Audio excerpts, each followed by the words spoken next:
Bro, does it not bring dishonor because we're adventuring with this guy?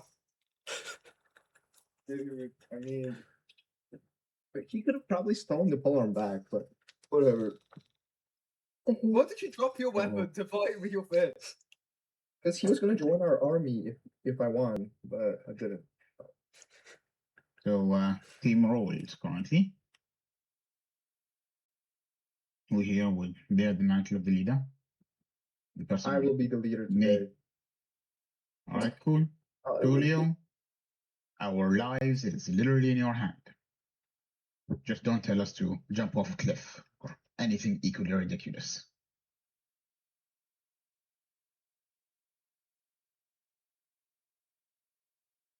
Seems that my jokes aren't landing, and that's okay.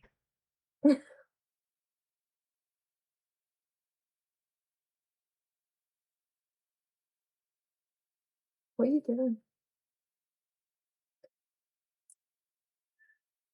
Is this like the map? Yeah, that's the map. Okay. Mineral growth. Yeah, you have to make it yourself in this. Because he could too lazy to it. Hopefully. I'm gonna be real. Like, I'm sure I say that sort of reason, but I realise like dude, mapping takes so much fucking effort on top of the other. Like, I actually see why they make you do it. Yeah.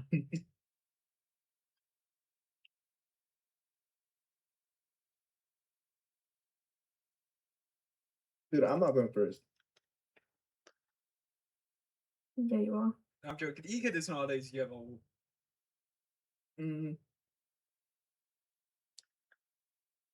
I guess. So Honestly, he don't uses, care. he uses paper. I mean, nobody DMs do that. Yeah, I mean, just Who, move on to tag buddy, but it's okay. Yeah, there's more advanced technology now. 2026, bro. I'm joking, man. But I actually like the paper, bro. It's proper old school. Yeah, it has that aesthetic feel to it. Authentic. Authentic, yeah.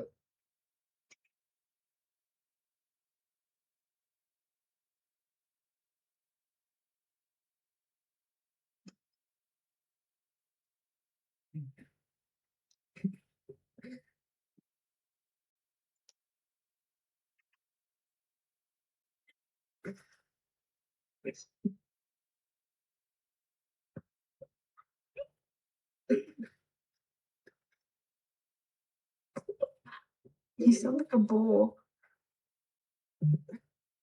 Ooh. Sorry. You put nice, right? So what made you think they were nice? Because they didn't attack us, bro. One of them is named the Rim, so. Fucking rim job, bro. Probably his role. I'm shocked Ethan didn't die last game. Do any of us have oil flask? Nah. You're not that rich. Yeah, Yeah. we don't have clothes. Maybe I might stop bitching actually, because I've noticed if you bitch, it makes you look longer. Yeah.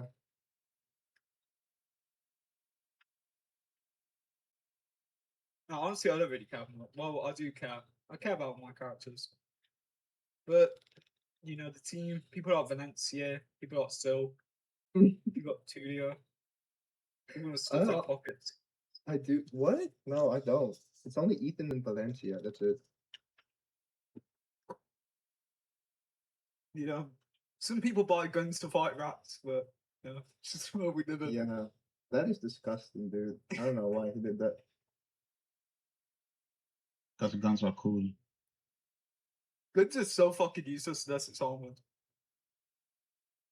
Bro, have you seen how much damage a gun does? Yeah, but they're not impossible to hit. They're like extremely early. Oh, my scripture. What's the penalty to hit with it then? -4, -2. Then there is a chance of breaking. Oh, did you read through the items? Who? Yes, some Sure. of them. We only like through like the prices though. All right, ladies and gentlemen, Like it's if been I go roughly to the 5-ish list of minutes. items and I go.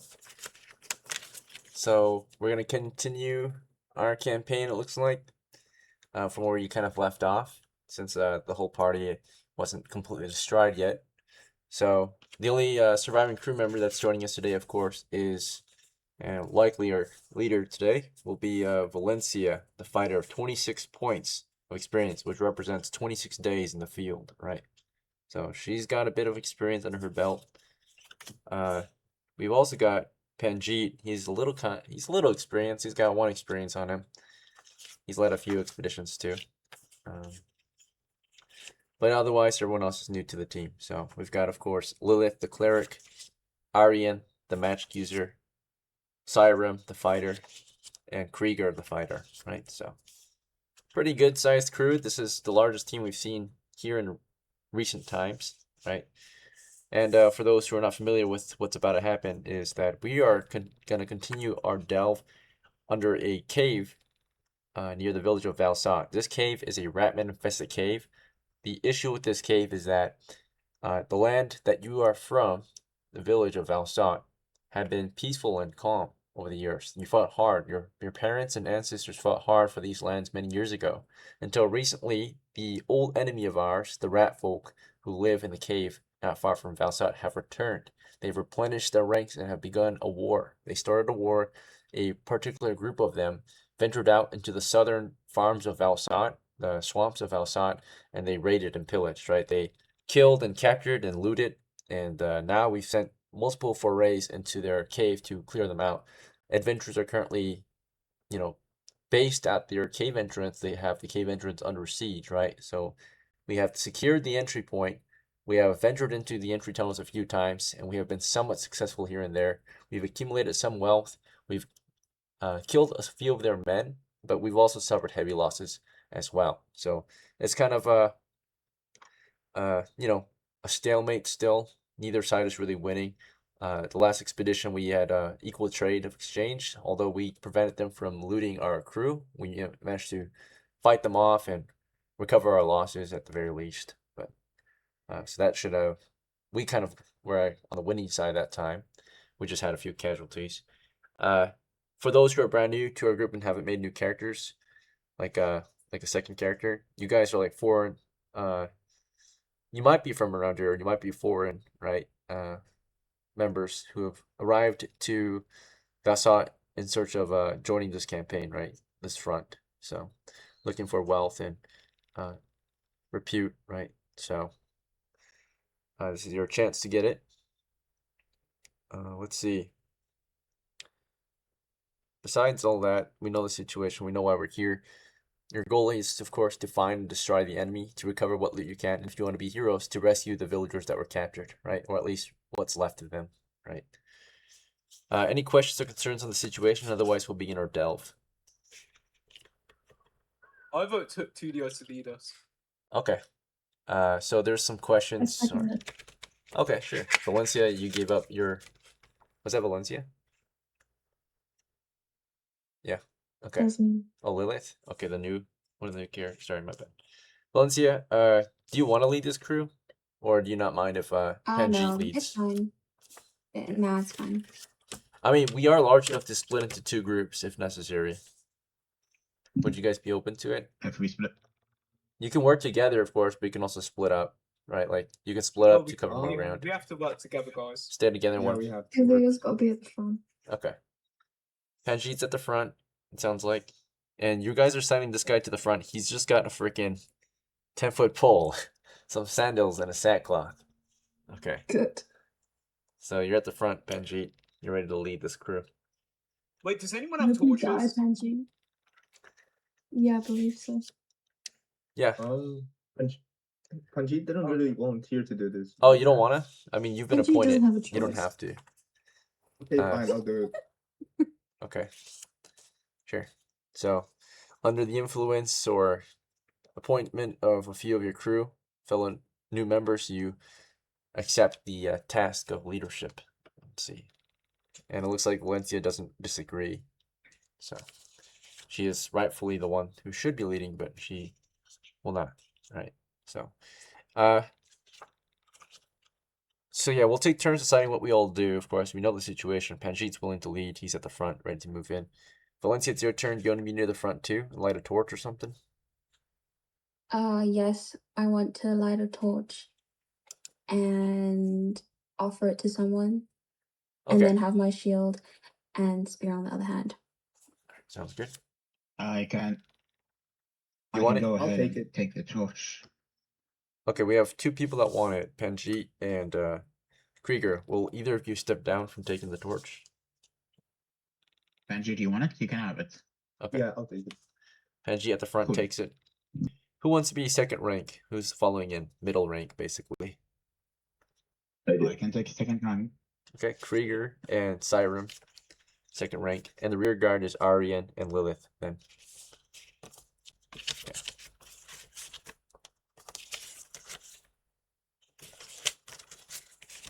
Alright. Ladies and gentlemen, your party is ready to move in. Your departure from base camp is at 8 o'clock. So torches are lit, and Valencia and Panjeet are leading the way. It's a 10-foot wide cave entrance headed south. So for those who are not familiar with what we're looking at, we are in the middle of a swamp, and out here in the swamp, we're looking at this cave entrance on the side of a forested hill, like the swampy hill.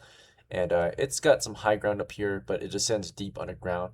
When it's wet and raining out here, it might flood. For now, it's dry enough to move in, right?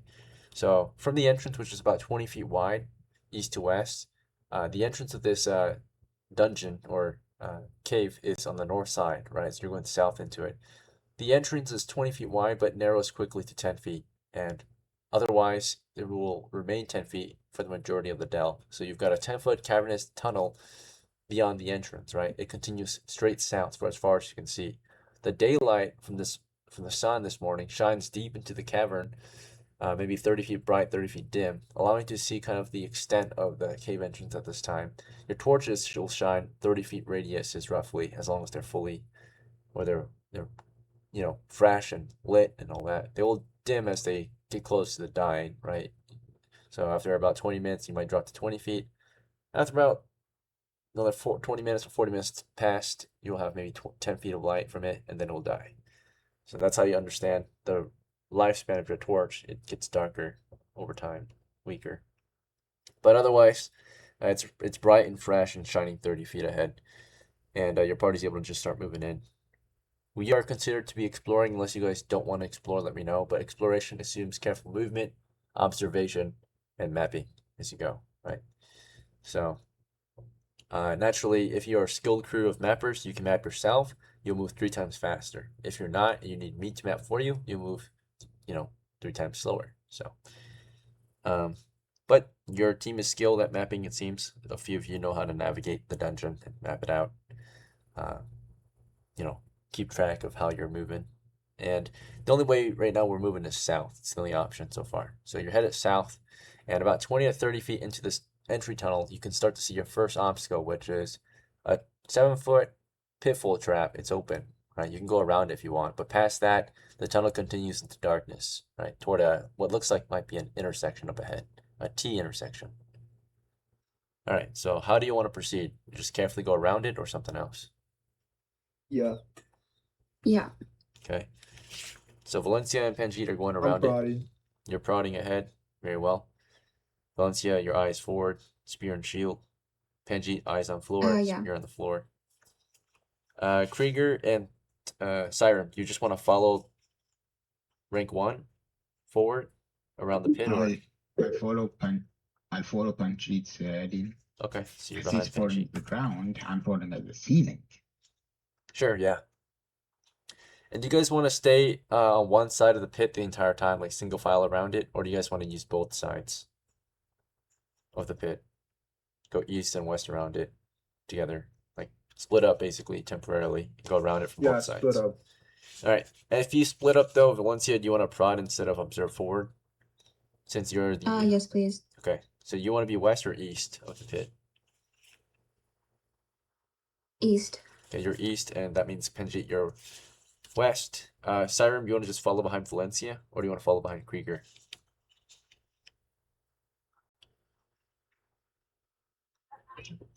Behind Valencia. Okay. Aryan and Lilith, you just want to fall in. One of you follows Valencia's crew, and one of you follows Panjeet's crew. Yeah. Yeah. Any preferences, or is it just gonna be random? No, I don't mind. Okay. So yeah, Aryan, you're with Valencia. Lilith, you're with Panjeet. Alright. The three of you have made your way across, or actually the six of you have made your way around and across the pit area. Nothing has happened so far. It's quiet, dark, and calm. No signs of any monsters or treasures yet. Your job here is to hunt down those monsters, right? Recover what treasures you can, and if you want to be a hero, rescue some of the villagers, right? But so far, nothing, right? You got past that pit. Up ahead is a T intersection. You realize that this tunnel you've been moving through is a total of 50 feet long, north to south, roughly. So, yeah, you're at the end of the tunnel now. You're reaching it, at least, and you're about to hit that T intersection.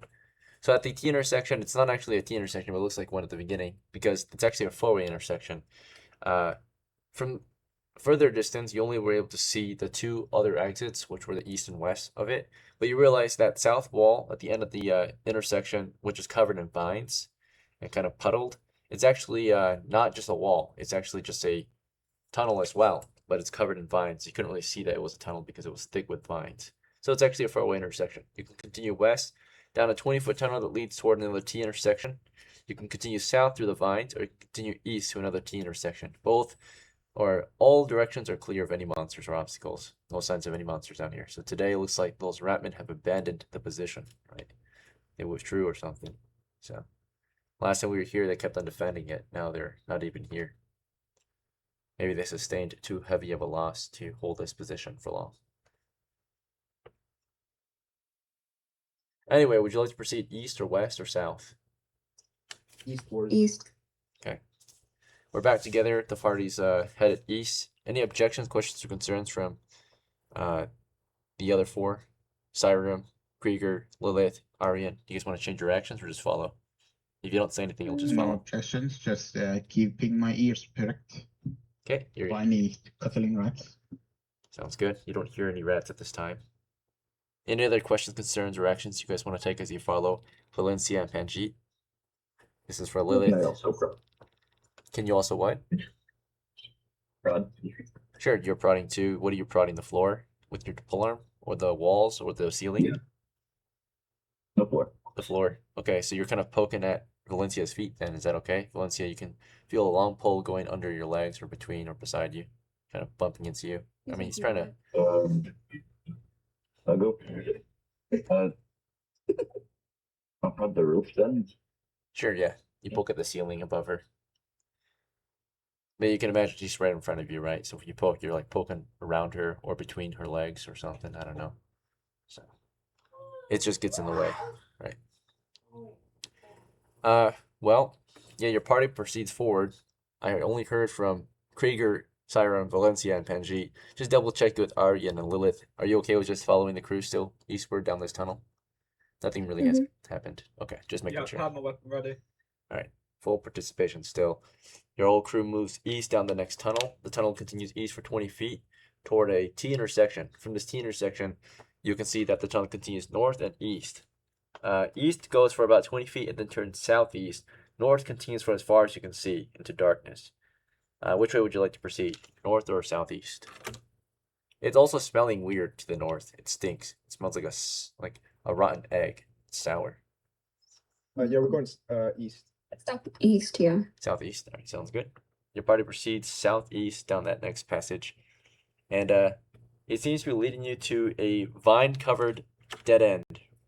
Maybe it's a dead end. It just looks like there's vines down there. So unless you're willing to move through some vines, that's where it leads. This southeast tunnel continues for about 20 to 30 feet. What's up? Can I just like poke my 10-foot pole deep into the vine to see how deeply covered it is? Yeah, sure. When you get up there. So the party sees this from a distance still, of course. We haven't reached the vines yet, but it looks like Krieger's ready to poke into it. So if we're willing to advance, he's going to poke through those vines. But first call is Valencia and Panjeet. Panjeet, you're the caller, right? So do you want to just lead the crew southeast? to the vines or something else? Yeah. Yeah, okay. So Panjeet leads your crew southeast toward the vines. And all else are following, basically. Nothing major has changed. We'll check wandering monsters, signs of monsters. We've been down in the cave for a good 20-30 minutes now, so.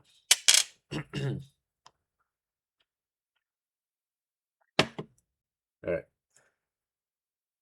So you get to the vines and you poke into them as you had requested. Valencia and Panjeet, if you want, you can step out of Krieger's way and you can poke into it himself. Or you can poke into it yourself as well. What do you think? I'm gonna help him. Okay, both of you are poking through the vines, so it's double pokers. Valencia, do you just want to stand by ready with your spear and shield to stab, or do you want to poke into the vines too? Stand by ready. Okay, yep, you just got your spear with a shield ready to stab forward in case enemy pushes out through the vines. Just double checking with SYREM. SYREM, do you want to keep poking at the ceiling above us? You were poking at it, right? Just touching at the ceiling. It's a wet, cavernous ceiling above us. 8 to 10 feet from the ground. You want to keep poking at it, SYREM, or? Yeah. Yeah, sure. All right, you're still poking at that ceiling. Krieger and Panjeet are poking through the vines at this time. Lilith, at the back, do you want to just kind of wait around and do nothing? You want to watch the rear or something else? Yeah, I'll do nothing. Okay. Aryan, you want to do nothing too, or do you want to do something? Oh, I thought you said Aryan. No. Yeah, I'll keep on following the crew. Yeah. All right, sounds good. Yep. I mean, the crew's not moving right now, so you want to just wait there for now? Yeah, I'm waiting for them to push the vines and yeah. Okay, sounds good. Yeah, those who push through the vines, nothing happens. You poke into it. It's just a thick length of vines, and it continues for as far as your polearms can reach. So at least maybe like 7 to 10 feet, and it just continues eastward. So you kind of have an idea of which direction the vine covered tunnel continues. It goes east. Yeah, we can just Should we burn it? Nothing else happens. The ceiling, you poked it. One of you did. Nothing happened. So is it time to proceed forward through the vines or something else? Yeah. Yeah. Yeah. Okay. You want to prod the floor as you continue through the vines? Still? One of us is gonna prod the floor, then we're gonna do the prod the vines, and yeah. Okay. So Valencia, you got floor. Panjeet, you got vines. I Siren, you got Yeah. ceiling. Krieger, you I got can walls. be forward, just like slashing at the vines with my axe Okay. to help give way for you all. Yep. You and Panjeet kind of push the vines out of the way then, since Panjeet's poking through the vines too. So you kind of wade them out of the way of the crew, like stab into them and move them out of the way. All right, so yeah, the whole crew works together. The only people who aren't doing too much are Aryan and Lilith, but they're at the rear guard. So in case anything happens in the rear, they'll be ready to lead us out or away or something, or alert us at the very least, right? Maybe if they're ready. Yeah, your crew has pushed through the vines, dense tunnel full of vines.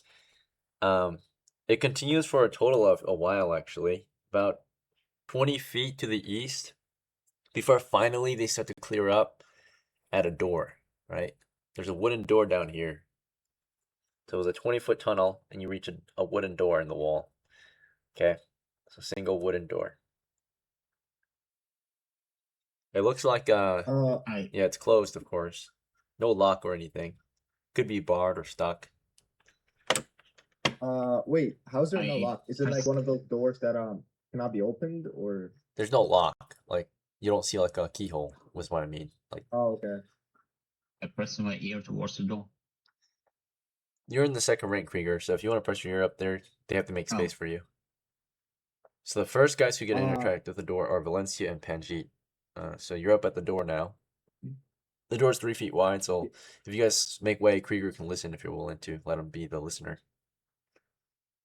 Yeah, I want to listen to. Okay, well, again, it's only 3 feet wide, so it's a 3 foot wide, 5 foot tall door, and in fact, it's not a normal type of door. You realize it's a double door, right? So it's meant for rats, of course, giant ratmen. So this is like a normal sized door for them, right? Like a normal sized double set of doors. But yeah, each door is actually roughly 1.5 feet wide and about, again, 5 feet tall.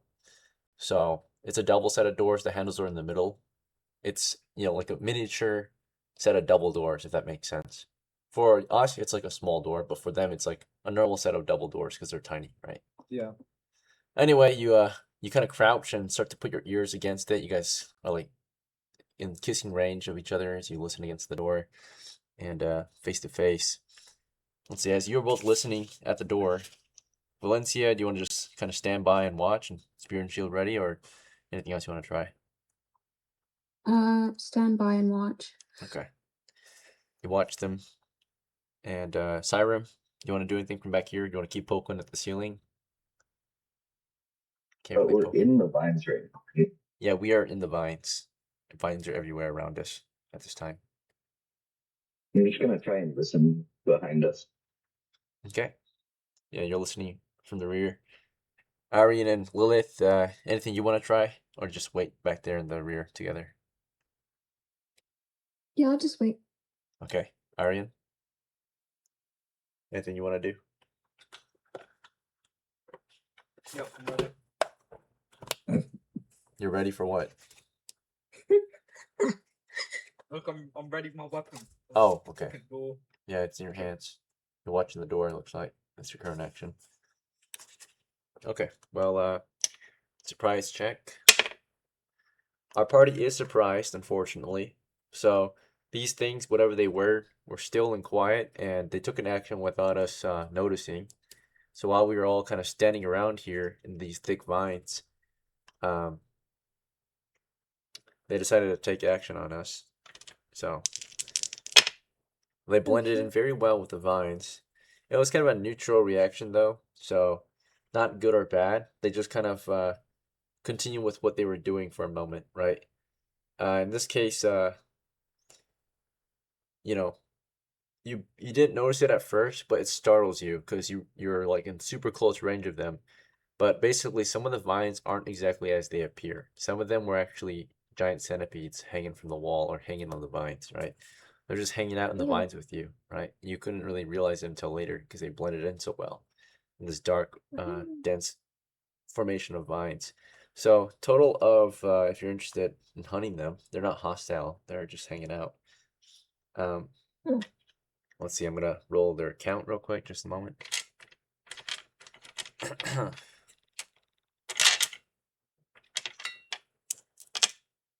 4. Okay. Basically, your party notices just 2 of them. Okay. So you notice 2 of these guys with you that are large, giant centipedes, about 1 foot long, 1 foot long each. The ones you notice, I'm gonna roll randomly. So it turns out one of them was on Valencia. So Valencia, basically, you were kind of standing there in the vines waiting, and you realize that one of the vines hanging over you is actually a giant centipede. It starts to move, you know, on your hair. It's like on your head right now.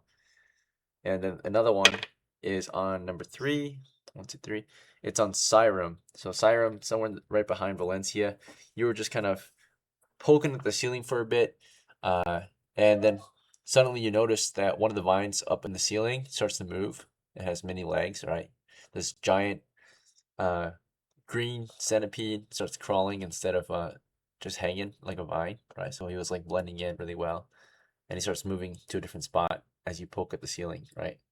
So that kind of startled you, but they don't seem hostile. They're just doing their thing, right?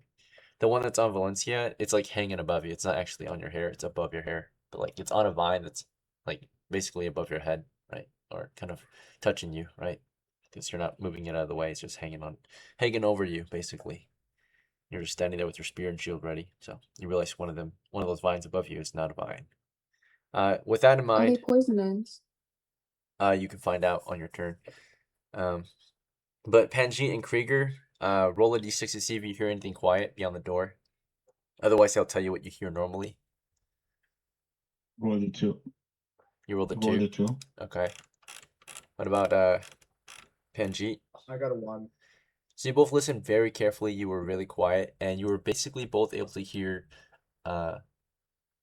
something else beyond the door besides. So after a while, Wait, but by the way, can I get out of the vines? Is that possible? on your turn, yeah. So it's all simultaneous. So I'm gonna ask you what you were doing while they were doing this in a moment. Just hold up. So, Panjeet and Krieger, you were up against that door. You were listening carefully. You gave it a few seconds to see if you can hear anything. Particularly, you're listening for quiet noises, approaching monsters, and anything else of importance. Of course, the normal sounds you hear past this door, though. Let's see. Apparently,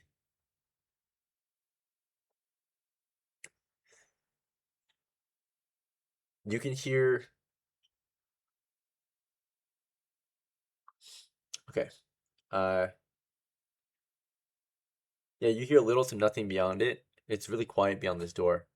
But after some time of listening against it very closely and carefully, far in the distance, past this door, maybe past the room ahead or whatever's ahead, the area ahead, you can hear distant sounds of like chatter, crackling fires, and chatter, crackling fires, and footsteps very far ahead. So it's very distant. You barely can hear it, but it's past the area up ahead. The area up ahead is quiet though. You don't hear anything coming from directly beyond the door. Okay, so you listen. Nothing directly beyond this door, but far in the distance, you can hear like the distant kind of cackle or chirp. You can hear the distant like sputtering fire I've or got a popping question. wood. Is there any evidence here of like the rats and the centipedes fighting, or no? Look, was there any like blood on the floor or anything like that? On your turn, I'll answer that. So as those two were listening and hearing that, we're gonna see what Valencia was up to. So Valencia, on your turn, when you realized that there was a giant centipede above you, did you want to just ignore it and continue to watch the door, or something else? Can I back up? Yeah, just back out of there. You back up into Yeah. SYREM. SYREM, of course, you're like looking at the ceiling above you. You see a giant centipede hanging up there. Do you wanna, and as you're standing there, Valencia's backing up into you. Do you wanna back up too, or something else? Retreat. Yeah, sure. Okay. So you two are backing out of the vines, and then Aryan, you had multiple things that you were trying to say. What's more important though? Start with one action at a time. Do you want to think about? No, I'm just backing up, and I'm just gonna do scenario on the centipedes. Okay. Well, if you back out of the vines, you won't be able to see them. They were deeper in the vines, right, closer to the Yeah, door. I'm like taking a couple steps back and firing my bow at them. Well, you actually Just can't go. even see them. So if you step back, you for certainly can't see them. The only way you would be able to see them is you would replace the two who fell back, right? You would have to move closer. Because all you see are Okay, I'm vines. You don't see just the. I'll You didn't just even know step that out there of were the line. centipedes, if anything, right? You're just backing out. Okay. You might realize there are centipedes because your character's like asking you, like, "Hey, what's going on? What are you guys backing out from?" Right? And you realize they're backing out from some centipedes they barely noticed. Lilith, of course, you were near Aryan. He's backing away from the vines out of it with SYREM and Valencia. Do you want to back out too, or something else? I think I'm just gonna stand my ground. Stay in the vines. Just, yeah, stand your ground. Yeah. So as those three back out, you wait in the vines with not far away from Krieger and Panjeet. All right, back to Krieger and Panjeet. After hearing what you heard together, you both heard exactly the same thing, so you kind of double confirm. Like you guys talk about what you hear or whisper, right? You guys hear, of course, beyond here, nothing. But far in the distance, the sound of a popping fire, because you heard like a wood pop, right? The popping noise of burning wood. You heard, of course, distant chatter and giggling, right? You heard the sound of distant footsteps too, like scuffling and padded feet running across the floor. Very distant though. What distance are we talking? Like, Somewhere around we'll go with, let's see, maybe like 70 feet away from here. It's barely audible. Right? okay. Okay, cool. So it's far. This It's decently far still. Exodus abandoned their spines here in Centipedes. It's unlikely that it's guarded. All right. So yeah, Panjeet and Krieger, what is your next move? I'm gonna kick the door down. Okay. Oh, no. You wanna stop Try the handle first. Okay. You pull him Open back. it, and then we can knock the door down. Okay, Just take it down. I'm gonna kick that bitch down. and make noise, and have them flank both behind us and in front of us. Really, Yeah, the they're idea. already there. Like, let's be honest. Okay, so as they struggle they're to already figure out if there you're in gonna front open of the door. us. Okay. Do you guys need more time to figure out if you're gonna actually do it? Nah, bro, I'm just kicking it. Okay, and then Krieger, if he's just gonna kick you, are you gonna physically stop him, or you just want to verbally stop him? You know what? I'm gonna join the vibes. I'm gonna like kick it with him.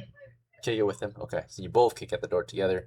It's 2 doors, but they're small. They're 1.5 feet wide. It's a narrow area, so there is a risk of kicking each other. You guys want to take that risk? It's a very narrow area, right? We So- do it rhythmically. Tulio first, and then I. Oh, do it one at a time. Okay. So yeah, Tulio goes first. You let him. I'm not gonna do it. All right. So okay. Well, Wait, I Panjeet, think you were about to that's something kick, and you same. see him about to kick, and so you stop, and so Krieger, do you kick instead, or No, I open the door like a sensible person. okay? So you, Sensible person, we're in a dungeon. as you guys were figuring out how to kick open that door, we're gonna go to the next person in line, which is Lilith. So Lilith, you're still in the vines with them, not too far away from them, right? Do you wanna say or do anything as you wait on them to get that door opened? I'm encouraging them to kick the door in. Sure. Yep. Anything you want to say in particular, or just you want to just tell them to kick it? Kick it. All right. And then further out, To the woman. outside of the vines, we've got the 3 of you, Valencia, SYREM, and ARYAN. So when you guys escape the vines, Valencia, what's your next move? Do you want to wait out here still, or something else? Yeah, I'm gonna wait out a little bit and check the west. Keep Look out eyes for to the the west. west. Sure. Yep. You're in the Yeah. tunnel that goes northwest. So you're looking west. And then SYREM, do you wanna keep eyes on the vines east of you, or something else? I want to go back up to Panjeet and Move back in there to Yeah. Panji and Krieger. go back in there and tell them that there's centipedes in the No. vines. Yeah, because they're not paying attention to that. They just know that you guys all backed out. Aryan, you want to wait out here in the vines and do nothing, or is there anything else you want to try? Earlier you were thinking about looking for evidence of combat. You want to try looking for that evidence still? Move back in the vines, look for signs of a battle. No, I'm just gonna wait for him to kick the door. Okay. All right, back to Krieger and Panjeet. So Panjeet, realizing that Krieger doesn't kick and goes in for the handle instead, you want to just watch him open the door with his hand, and grab the I mean, handle? at this point, yeah. Okay, so you just wait. I'm gonna laugh with it. I'll rub my hands with the vines in the wound and open it using the vines as a separator between the handle and my hand. Sure. Turns out you grab on the handle and you start pushing on the door, and the door is either stuck, locked, or barred. It does not give. You do a gentle push, then a normal push, right? So gentle, you're like barely giving any strength. Normal, you're just opening it normally like you would in real life, just normal. Forceful, you would be slamming your body into it. So normal is not pushing, you're like putting a good amount of force in there. It's still not enough, so you might have to forcibly push it. I have an axe and this is a wooden door. Yes, that's true. I use man's tool. Okay, you want to use I your use max max to force force? it open. What are you swinging on? The handle, the door itself, or something else? What's your And the target? space, it's a double door, right? There's a space between it. Yeah, you want to smash in the gap, or I mean the seam, right? Yeah, into the gap, assuming that there's like a wood or something in the middle that prevents me from just opening it. Yeah, you swing in the middle of the 2 doors. Maybe the chop and the force will force it open. Who knows? Roll a d6 for a force doors check as you swing your axe into it. All right. 1d6 when you're ready. D6. All right. That's a 6. So as he works on forcing that door open, Panjeet, you want to just keep watching him open the door, or is there anything else you want to do in the meantime? I want to back away. Okay, back out. How far? Like 5, 10, 15? Nah, just like 5 feet, and I want to observe like the vines around me. I'll keep your eyes on the vines. Okay. You back up in the vines. You look at the vines around you. They're normal. Nothing has changed. Someone did move up from the rear. It looks like Aryan's here. Or not Aryan. Sorry. Looks like SYREM moved up to alert you. And as Krieger's working on the door, he just kind of lets you guys know. Like he says, like, hey, there's centipedes in here. Right. Or SYREM, is that what you said, or was it something else? Yeah, that's what Okay. Well, yeah. SYREM, when you get up there and PANJEET'S kind of looking at the vines and you finish alerting them of what you guys saw earlier, do you want to just wait with them now, or is there anything else you want to do? yeah, I'll just wait with them. All right, back to Valencia. You want to keep guarding the northwest or something else? I'll move more into the vines with the rest of the crew. Okay, push back in there. Lilith, you're in the vines. You're kind of watching them get that door opened. You want to just keep watching them, encouraging them, or something else? Yeah. Yeah. Sure. All right, Aryan. You were just kind of waiting around for them to open the door. Do you want to keep waiting? You're not in the vines, so you can't really see what's going on. You can just hear it. Sounds like they're struggling. Join us. Yeah, just ran into the vines and Go back in there. stand up. Yeah. All right, back to the main crew working on the door. You chop into the door with your axe. You roll a 6, which is a fail. At the very least, the axe bites deep into the wood, but it does not slam open. Right? You chop deep into the wood. You rip your axe out, and yeah, the axe is pretty good at chopping into wood for sure. But whatever is blockading or keeping this door from opening is doing a good job. The door doesn't open yet. You want to try again? You want to keep striking the door with your axe? Yes, I keep striking the door with my axe. Bear in mind, at this point, doesn't really matter too much of how long this will take anymore. But anything beyond this door, you could hear, of course, the axe striking the door at this point. So whatever's there is now alerted and ready. So just bear that They in will mind. probably try and maneuver either closer to us over here to the bud area, or try to flank us in the behind. So commit to an action, break the door down. Yeah. I'll roll a d6, right? Yeah, roll a 6-sider, see if you can chop down the second tray. All right, another swing into the door. You have your one-handed axe in 2 hands. You swing and chop into the door. You get another deep bite into the door, right? So now you've got like 2 chops in the door, right? And now the door is like splitting, but it doesn't open yet. You just kind of smash and split some of the wood off, right? Between the 2 doors. So you've got like an opening. The first strike, you got to cut. The second strike, you got to chunk off if you want. You can like rip it off. But yeah, you strike the same area twice, and now you've got like a little hole between the doors, right? You can like peek inside. You realize that the area up ahead is a very large flooded cavern.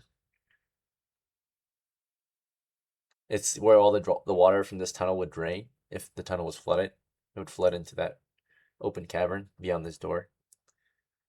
So realizing that, do you want to keep chopping into the door or something else? You want to try a third time? Are there anybody on the flooded cavern? You don't see anything through that hole yet. You just see it's a flooded, heavily vegetated cave up ahead. So there are still vines everywhere. It's like heavy with growth, right? Like algae, vines, ferns. Right. It all looks like very cave-like though. So it's like cave style vegetation that can grow in dark conditions, right? So mushrooms and algae. I'll inform the others. Watch the rear. They're probably flanking us by now as I try and do my final attempt to open the door. Yep.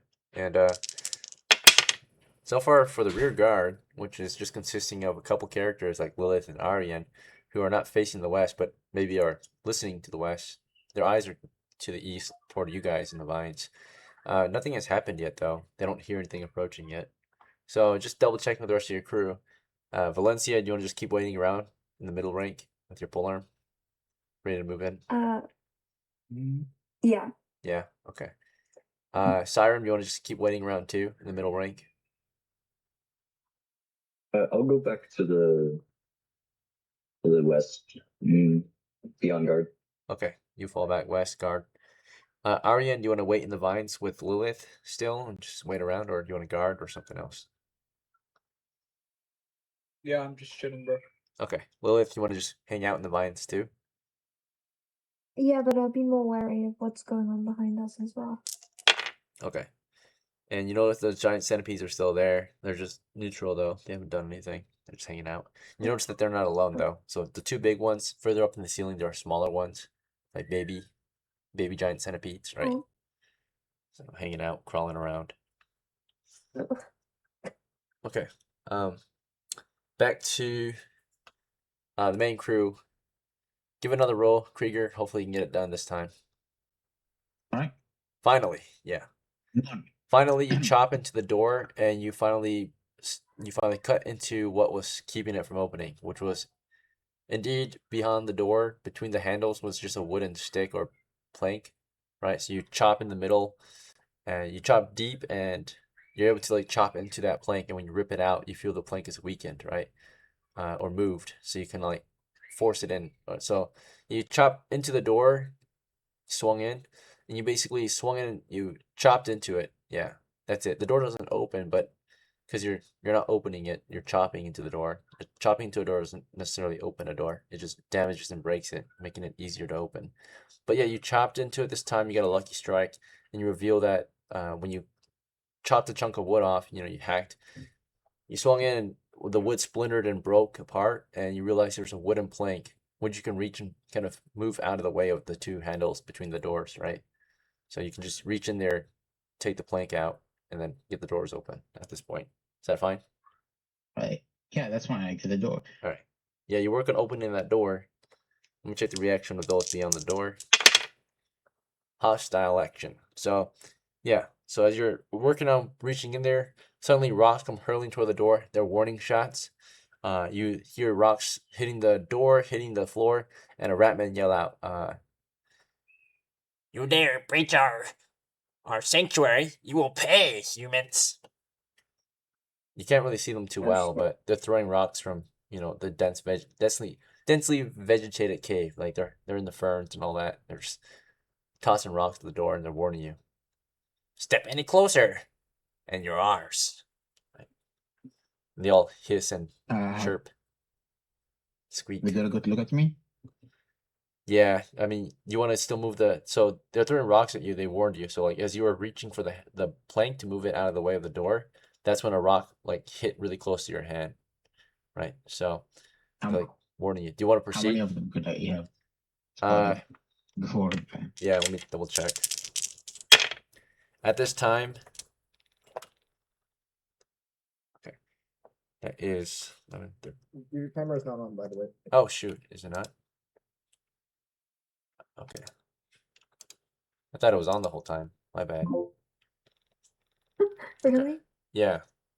I guess the stream has been going, so if you're on the stream, you would be Yeah, able to see yeah. it. But my camera on Discord wasn't open, apparently. Sorry about Are that. you on Twitch? Yeah. Mhm. So we just record our sessions so that we don't have to like really keep track of everything. Oh. Anyway, we left off with determining the numbers, and it turns out, let's see.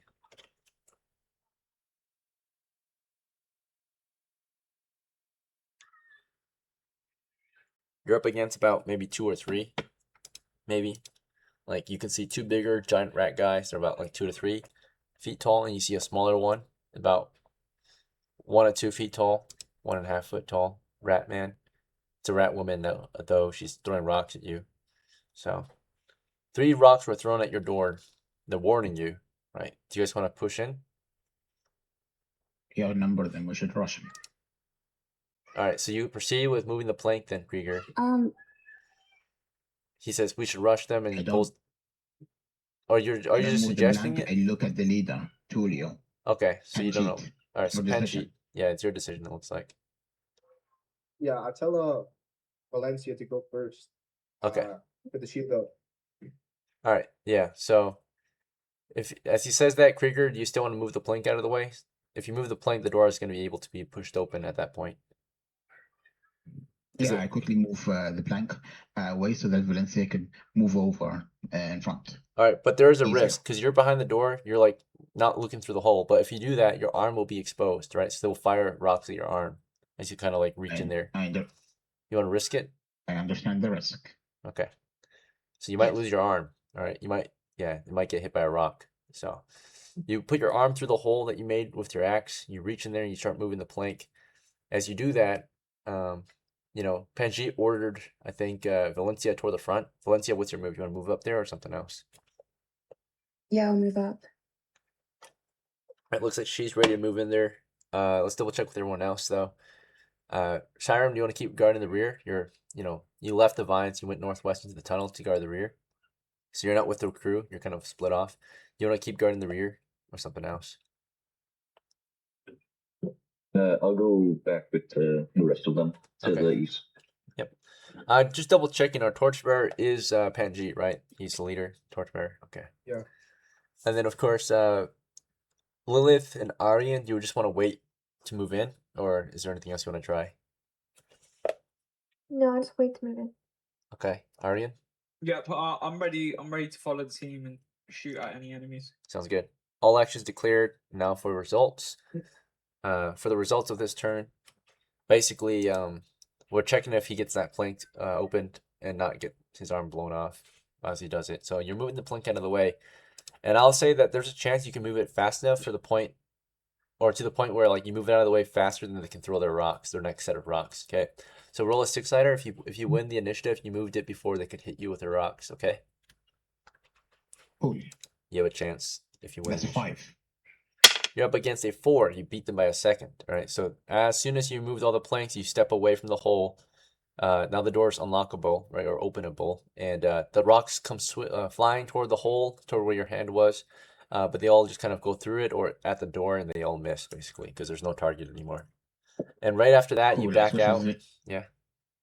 Switch. Back out. Switch with Valencia. You do your magic. Okay, Valencia, you rush in there, push the door open, just charge him. Yeah, I just charge. Yeah. Very well. Anyone else charge after her? I'm gonna kick the door open first. and Well, yeah, then she's pull kicking it it back. open. She's slamming. She's in the front. She's pushing it. The door's openable now because you moved the obstacle out of the way, which is a plank between the handles on the other side, right? So she's pushing the door open with her shield, probably charging in there with shield and spear. And then, Krieger, you were thinking about doing what? Effectively, being behind her. Okay, so you would follow in after her, or do you want to wait? Yeah, I'll follow on after her to help her when it comes to dispatching the Ratman. Okay, and then Panjeet, you were saying that you were talking about something about the door getting kicked open. It looks like Valencia's about to Yeah. push it open. Yeah, as soon as she pushes it open, I'm ready to pull her back if there's a trap. Okay, sure. And SYREM, did you want to charge in after them or something else? Yeah, I'll charge him after that. Okay. And ARYAN, you're just getting ready to charge in after them too? Yeah, once they've all entered, I'm gonna hang out near the door and lose arrows. Okay. Lilith, are you gonna hang out with ARYAN at the door, or do you want to charge in after them too? You've got a sling, so you're meant for missiles. So if you want, you can stay with ARYAN and shoot stones. Yeah, that's a good idea. Okay, so you two are shooters. So yeah, basically, Valencia, you charge in, and as soon as you charge in, the floor under your feet breaks, right? And as expected, I'll pull her back. yep, Krieger was right behind you. He forced his way to the front to pull you out of there. So you have a chance to survive now. You step in, you're falling through the floor, but Krieger has a chance. He was already grabbing on you. He's pulling you out. So Krieger, you have to be strong enough to yank her out of there. So roll a 6-sider to forcibly yank her out. She's a bit Alright. heavier. Or not Krieger. I got the name mixed up. Sorry, it's Panjeet. I got the name mixed Yeah. up. Panjeet's pulling her A out. D6, you said?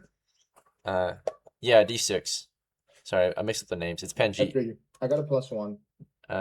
You got a +1? Okay. What'd you roll?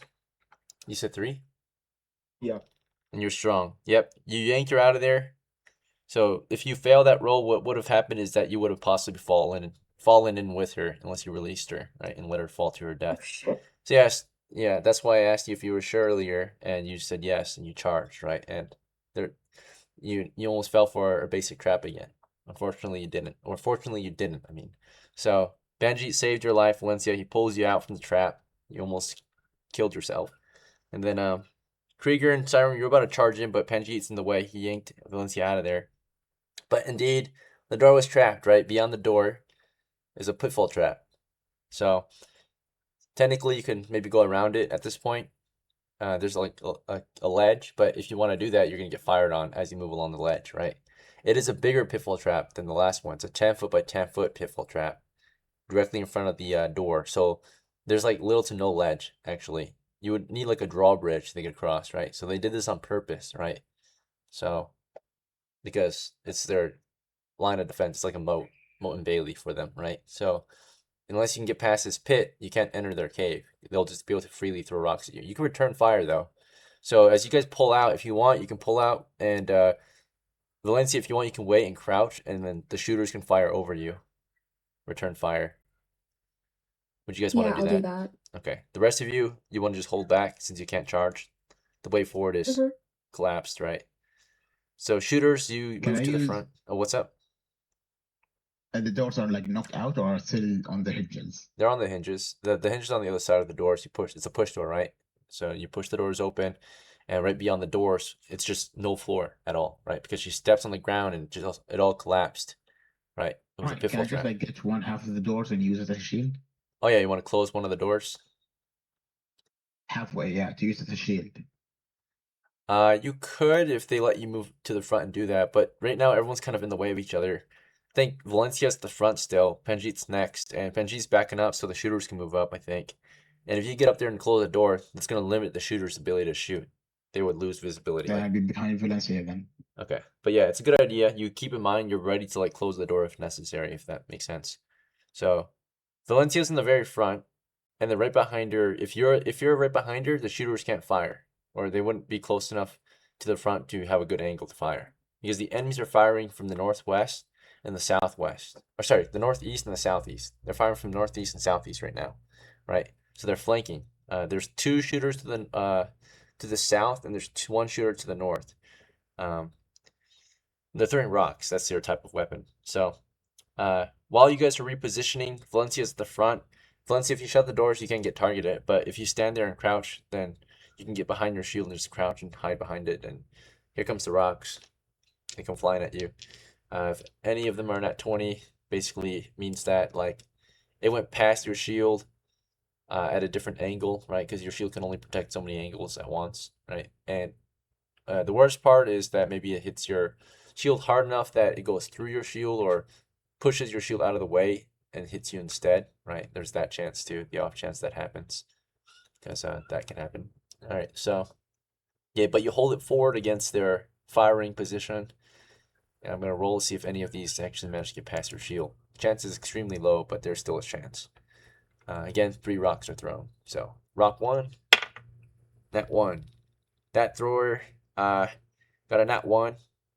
And basically that means the critical fumble.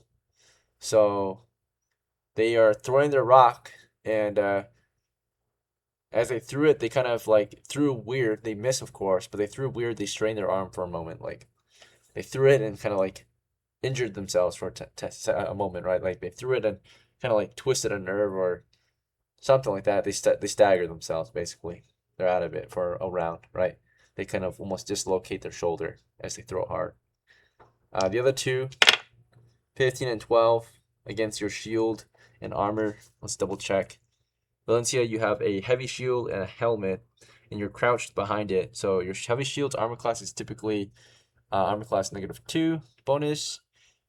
And then, of course, if you're actively blocking, it becomes -4. And then because you're using your shield as cover and it's able to cover your entire body because you're crouched behind it, that's a -4 again. So it's a -8 armor class bonus total, basically.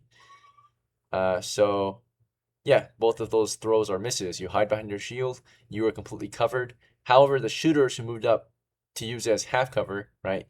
Shooters, if you want, one strategy you can do is, I mean, the only time you have a clear shot to hit is when they're firing too. But you could also, if they don't take cover after shooting, which most shooters take cover after shooting, right? Basically, what you can do is you can move up. You can shoot at the same time that they're shooting, but if you do that, I mean, actually, you might just do that because they all target at the shield anyway.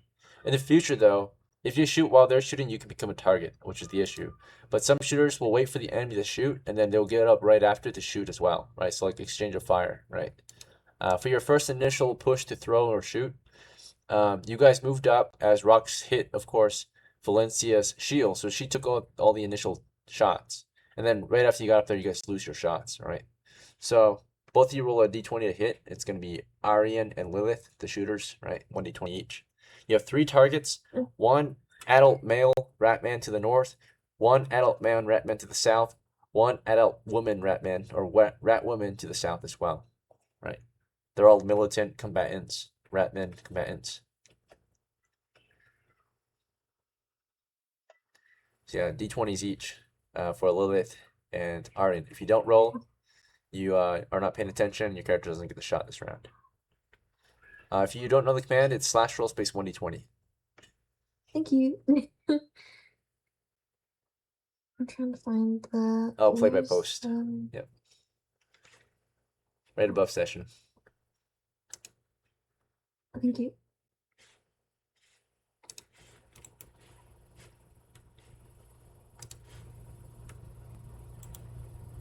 You said D20? Yep, d20.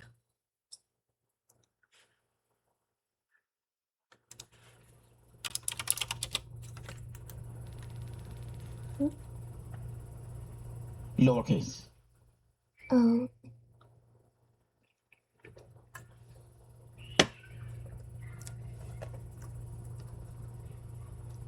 Steven, are you with us?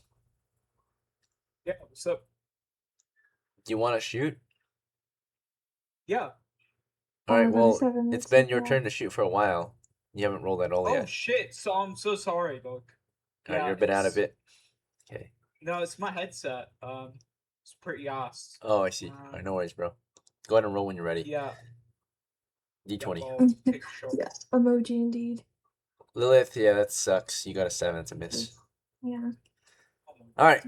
Wow. Best luck in the world. Ladies and gentlemen, you guys misfire. And your initial shots were misses. Right after you fire, you can take cover behind the shield and let them throw into... if you do that, you can let them throw into Valencia again, and then right after you can pop your heads up and fire at them. Or wait until they pop up again to fire. Make sense? Yeah. So, you would get down, reload, right? And then they would get up with their stones ready to throw at Valencia again. Valencia, you want to just keep tanking the shots? And you're okay with that?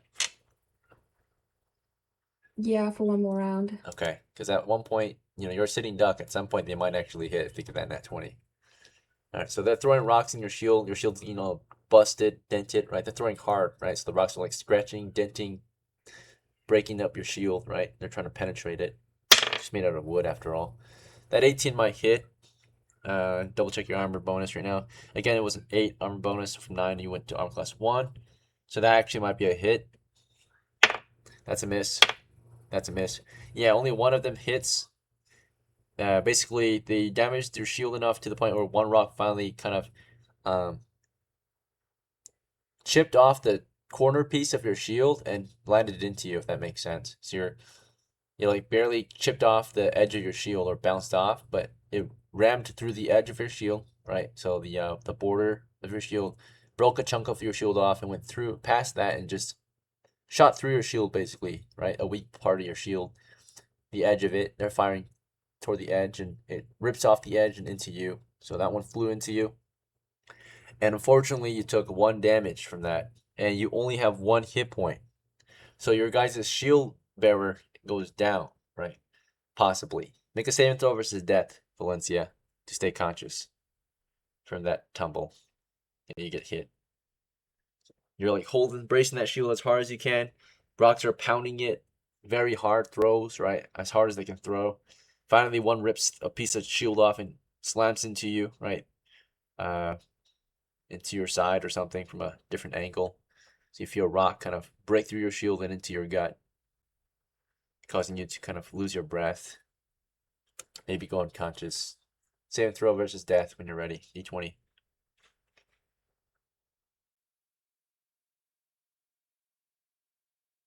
If you don't roll, you fail. Oh, pass. Good. Yeah, you pass. Even though you're at 0 hit points and you're not feeling good at all. You got the wind knocked out of your body, right? So you're like in a lot of pain. You're in a daze. You're still conscious. You're still able to hold that shield up if you want, right? You're wobbling though. You're in a lot of pain right now. So Rock went Give me through your the shield shield, and let's switch. into her. Can I leave? You want to back out of there? Yeah, you start. You want to give me the shield? You want to pass it Yeah, off? yeah. Like Krieger hold it? Yeah, I'll pass it. Okay, Krieger, you're right behind Yeah, her. Krieg will hold it and will effectively replace Replace her. Valencia. Shooters, on the other hand, right after the enemy threw, you got up and fired over her shield as someone came up to grab it. In the meantime, just gotta double check with everyone else, which is of course SYREM and PANJEET. Do you guys want to just wait in the background for a while? Just keep guard, or is there anything else you want to do while you're waiting for this? Yeah, I'll keep guard. Okay. SYREM, were you doing anything while they were exchanging fire? In a firefight? Keeping guard. Keeping guard west. Alright, you guys notice the centipedes are hanging out above you. They haven't done anything wrong, though. They're just hanging out. And then, of course, Krieger was just ready to fill the spot of, it looks like Valencia, right? You were waiting not far, kind of between the shooters, waiting in the background. And you quickly, grabbed her shield so she could crawl away and recuperate from the amount of pain she just suffered, right? Rock went through her shield and into her gut. And so, like, she looks there and there's a big bruise now, right, on her abs. And, let's see. Yeah, the firing continues. Shooters, roll a hit. 1d20. It's going to be for Aryan my and God. Lilith. Wow, so unlucky. 1d4 or 1d20? 1d20. You're rolling a hit. Oh. Okay, there we go. Oh, yes. Alright, that's a hit. You're at 2 arrows left. Lilith, you use stones. You have infinite bullets basically down in the cave. But Aryan, you're down to 2 shots left after this in reserve. You got to hit though with your second shot. Roll the damage. It's a d6. Yeah, 5. Alright, more than enough. You went for an adult male or the adult female, Ratman? Oh, definitely the female. Alright, she's dead. No, the male, Oh. sorry, the male. Okay. Yeah, they're stronger. The one to the north by himself or the one to the south with the female? So, Which one was slinging stones? Both of them? They both were, right? Yeah. oh, wow. They're all throwing stones. They're just throwing rocks from the ground. They're picking up rocks and throwing rocks Yeah, at I you. was thinking. So there's not that many men. Yeah, I guess I'll take the male to the south. I guess. No, actually, no, to the north because he's alone, right? Yeah, he's alone. You threw or you Yeah. shot an arrow to him. It like was a sniper round to him because they're small. This guy was about 2 to 3 feet tall, 2.5 feet tall. Ratman throwing rocks at you, right, as hard as you can. Your arrow just like blows through him, right, shreds him. So once you finally get that hit in there over the shield, right, so he's popped, he's dead. Blood spurts everywhere. 1 enemy casualty. Morale check for them. They suffered their first loss in the exchange of fire against his tank. Looks like they're breaking. Yeah, they're on the retreat. So right after he gets blasted by an arrow, the other two like yelp.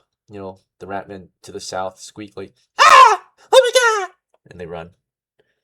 So they run away Can I go to. ahead and Can we rock them while they run? Or... The issue is that you have no clear path in. Right? There's no ledge because it's a 10-foot wide pit. So they cut off the ledge. You can't enter. Like you can't walk along. Can we, I've got an idea, dude. You've got I've got 50 foot of rope. So we can use that, or we can use the 10-foot pole and Balance across. That would be horrible. You guys need a plank if I anything. mean, My rolls, I'm gonna die. what I'm saying, man, if we only had an 11-foot pole instead of a 10-foot pole. But how deep's the pit? How deep's the pit if I've got a 50-foot rope? They decided to dig a 10-foot by 10-foot by 10-foot pit. It's flooded with water at the bottom. There are wooden stakes pointing upwards. but I'm saying, like, can we rock them down right now? No, but as it's a we run? 10-foot pit, then we could like swim across, right? As long as we don't jump in. It's 10 feet deep, 10 feet wide, 10 feet long. How Like you a gonna cube. get back up? Can't we just jump? Like, Can you 10 jump? feet? I mean, maybe if you have a running start and you have like high ground to jump from, but the entry you of just the jump area is from only speed. 5 feet Can tall. we So use the You would start your jump from Can I- crouched. Can I just climb Oh, gently to the Lord. bottom and then just climb up to on the other side? You could Yeah, try that's what that. I'm Avoiding saying. spikes? Yeah, you could. Yeah, I do that. It's a sheer surface though, so unless you have a rope, someone can lower you down carefully. We have a Bro. Wait, Alright. no, don't. Actually, do I? We'll double Yeah. check. I have an axe. I can just go down and get rid of the Oh, wooden yeah. spikes. Ladies and gentlemen, in Alright. real life, it's been an hour of our game. Our games typically only last an hour. We can go over time because we have more players, so we are allowed to. But before we continue any further, since we're at an hour, do you guys want to take a little break before we continue? Yeah. 5 minutes. All right, Yeah. take 5. Wait, I have. Alright. Wait. What's up? Yeah, but Fella, Is it possible that my character leaves because I kind of have to go? oh yeah, that's fine. You played the standard alright, duration, Toronto. so before You we earned, end the your game, sh- well, actually, before we go into our break, are you guys okay with just ending the session? Because you can continue without Valencia if you want, but if you'd rather just end the session because Valencia can't keep going, that's fine too. What do you guys think? Because that's her But shield, now and you guys get might that. need her shield, right? She's probably gonna take her shield back. I have a shield. Oh, you have your own? Well, Yeah, but I'm taking that back. yeah, but she's Oh. got 0 hit points, so can she even move? She can still move. She's not unconscious. She's just injured badly. It will subdual damage. You can't kill her unless she takes a second subdual hit. So she's subdued right now. Like she's down, injured, but not unconscious. So she can crawl around. She can crouch walk. Right. She's just in a lot of abdominal pain. Like, Can I? what's up? Well, can we borrow the Can I shield? like? If she lets you borrow Yeah, it, can we borrow the shield? yeah, you guys can continue without her. But I don't know if she's Will you gonna. bring it back? Will you bring it Yeah, back? Even better, I'll go ahead and bring it back. If I survive, and if I don't, you can have my share of the treasure. If they get out. All right. Yeah. What do you think, Okay, Valencia? Are I'm you okay gonna with get it? out. Okay. Yeah, it's fine. We'll get you out of here. Do you know the way out of the Cheers, cave? guys. Otherwise, West, okay, yeah. If you go It's west, You have to go. well, she has to tell me herself. then- Unless you guys want to tell her before she leaves. west. You have to go northwest, west, and then go to the north and north. Yeah, All right. So she has to say herself. So if, Yeah. let's say you go west, but you're looking Okay. down a tunnel. the west. Yep. And then it goes northwest, and then you get to a T intersection. That T intersection goes north and west. Which way? West. All right. You got daylight to the north. You got a tunnel to the west. And you got a tunnel full of vine to the south. Which way? No. All right. You got it. All right. Good to go. Thanks for playing, Star. I'll see you at the next one. Have a good night. Take Thank care. you. Cheers, guys. Bye. Uh, Cool. For the rest of you, take 5. Come back at 5. We're doing better than I expected. Good job, everyone.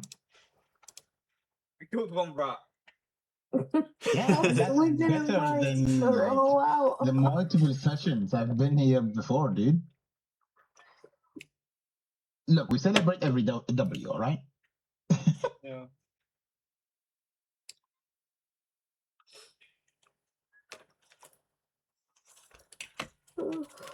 Man, I'm tired.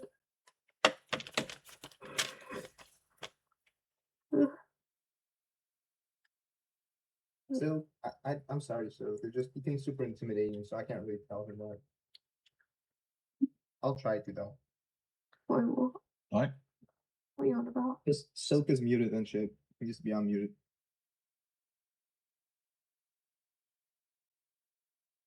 No, it's okay. I'll sleep in like 6 hours.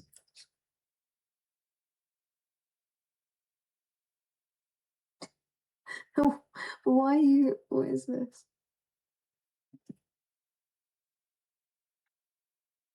Why did Ethan Yo, Silk. cussing people out? Yo, Silk, can you not tell her what to do, please? It's kind of disrespectful. I don't care.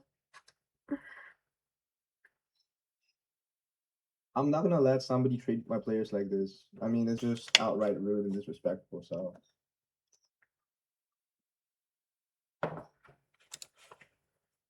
Steven, I'm gonna have to talk to the DM if you make more drama because it's unacceptable.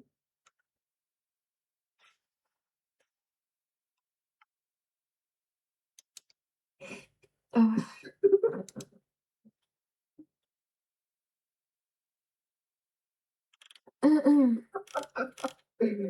Bro.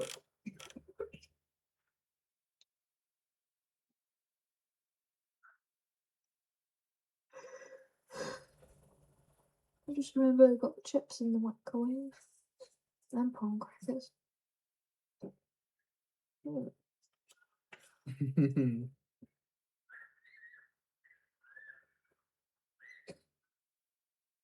Bro, what even is that?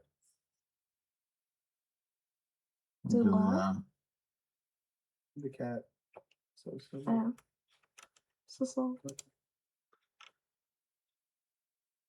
Coconut, not what that means, but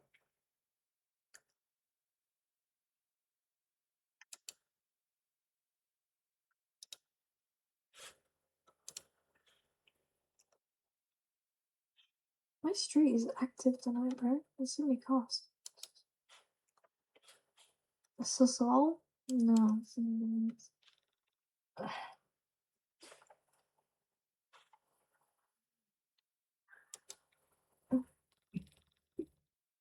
I hay fever today. Never have hay fever. My nose is so blue.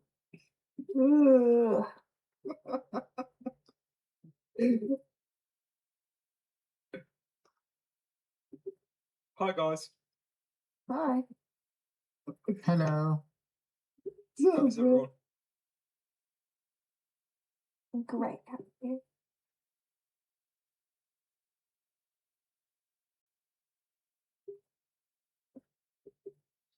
Dude, I'm not gonna lie, being Indian is kind of ore.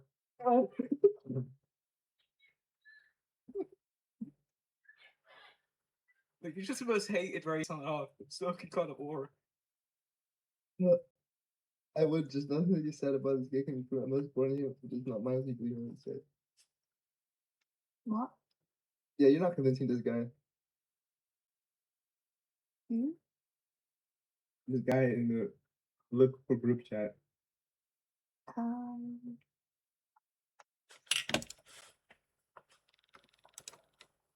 What? Dude, are you slow?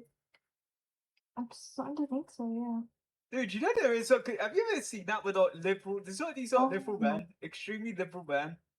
Like they'll make fun of Nazis being gay, and it's kind of like, aren't you guys like extremely like accepting of people? Is that not your whole thing of people being gay?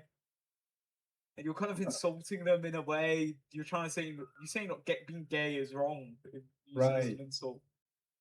I guess they use it as like they think it's ironic because I guess a lot of people right leaning don't like gay people apparently. So I don't know. People But might yeah, think you're more atheistic or you're more. I'm gonna say Christian. Most Christians meet are fucking liberals, to be honest. I don't know. At least in the UK. yeah, in the Or UK. liberal that's fucking true. hippies. It depends. Like white Christians, yeah. In the UK, white Christians. All right, ladies and In gentlemen, it's been America- roughly 5-ish minutes. Hopefully, it was a long enough break. Are we all back? Yeah. think so. Okay. Yeah.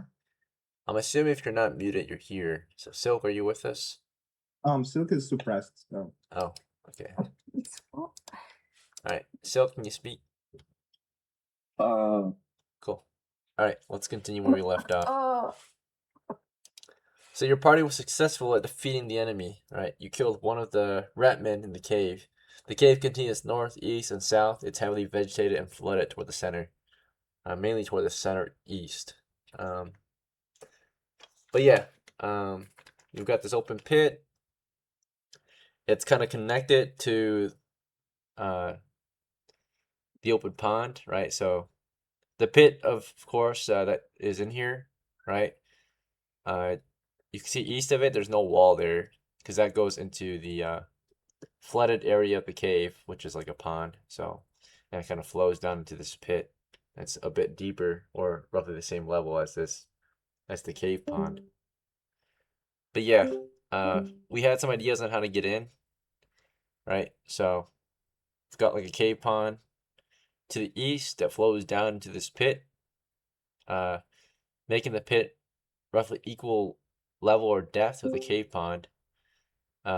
the pit is 10 feet deep, roughly, but after 5 feet, you're in the water, right? It looks like. So if you climb 5 feet down, you'll be into the water at that point. Our crew was thinking about climbing down with rope. So, yeah. Starting with our frontliners in the front, which are Krieger and the shooters, because Valencia's leaving, right? She left. But yeah, the rest of you want to keep pushing ahead. So Krieger, what's up? What's the dimensions of the cave? Your torchlight shines into it, and you can see that you're entering from the west side, right? So you're at the west wall. And let's see if it shines far enough to the east to see the east wall. Just a moment. You cannot see the east wall from here. Turns out. You can see the north and south wall, which are about 30 feet out. So this tells you that the cave is about 70 feet north to south. And for how far east to west, you can't tell yet because you can't see the far east wall yet. Okay.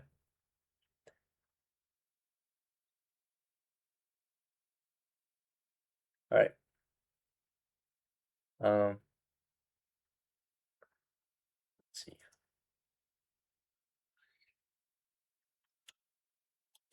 So yeah, do you guys want to just climb down into the pit then, using the rope?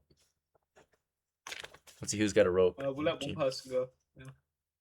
Yeah, I can go down the pit and just chop off the spikes to move them. Whose 50-foot rope was it? Is it who's got a 50-foot? Aryan's got one? Oh yeah, you do. I think he does, yeah. Yeah. All right, so you lower the rope down. Who we sending down there? Me. Okay. So if you climb down there, Krieger, you need 2 hands at least, or at least 1 hand to climb. 2 hands will make it faster. So you have to stow away some gear. Your axe, you have no belt, so you have nowhere to put the axe. So for your shield that I think Valencia borrowed you, you can toss it down there. You could toss both weapons into the water if you want and retrieve them after. The shield. I'll do that. I'll toss both. Okay. The shield might float, but the axe you might have to fish for it when it hits the bottom. Right, it might sink. I'll toss the shield down and I'll just go down with the axe with one hand. Okay, sounds good. Yep, you carefully climb down with one hand. You like grab the rope. You start to lower yourself down there, climbing down the ledge. As you do this, of course, the rest of you just stand by and wait for him to finish climbing in there. Keep guard, or is there anything else you guys want to do? Just double check in. Rope carrier is ARYAN, right? So you're holding the rope for Krieger to climb. But checking on PANJEET, you want to just wait around? Yeah. Okay. Let's see that here. SYREM, do you want to just wait? You want to stand guard or something else? Can I go find one of the centipedes and try to like tame it? Tame it? Sure. How do you want to tame it? Like, you want to like give it food or say hi to it? I'll just say hi. Okay. Lilith, while 2 guys are climbing down into the pit, sort of, right? While 1 guy's just standing around, while SYREM is talking to the centipedes, what do you want to do? You want to wait around? Hello? Yeah, hello? Hello? Okay, sorry, I was suppressed or something. I was looking at. Repeat that. Sorry. What's your action at this time? You're in the tunnel cell with them. I think I will. There's still Ratman, right? You don't see any Ratmen at this time. You sound confused. You want to just be confused this turn? Yeah, I am confused. Okay, so you're confused. My son. Let me tell you the situation in case you forgot. I'm leaving and stuff. Yeah, so right now you're standing at the doorway of this cave, right? A couple of your crew are climbing down into the pit. Some of us are just standing around, and some of us are trying to talk to the centipedes. And you're just currently standing there thinking about what to do, right? You're at the doorway currently. I'll talk to the centipedes. Okay, sure. So back to Krieger. You got lowered down into the pit now, so you're carefully climb down and step into the water. So there's wooden stakes that point up, and you're in the water down here. And let's see, do a surprise check for you. All right, you are surprised, so something's in the water with you, and it decides to possibly take an action against you while you're in the water without you really realizing it. So it has a surprise round. Alright, it decided to be neutral toward you. So for 1 round, it did its own thing, and then you noticed it after 10 seconds later. 10 seconds later, at close proximity, as you finish climbing down and you're in the water, you realize you're not alone in the water. Something in the water is with you. It turns out that there are giant rats swimming around the water with you, but they're not rat people. They're just giant rats, right? So 1 foot long. Rats are, you know, not giant rats, but just normal rats. They're normal looking rats. They're just like swimming around the water with you. So they're about 1 feet long. The biggest ones are 1 foot long. But there are smaller ones like half a foot or 3 inches, right? Swimming in the water with you. They're just kind of swimming around, hanging out on the walls. The smaller ones are hanging out. The bigger ones are kind of fishing.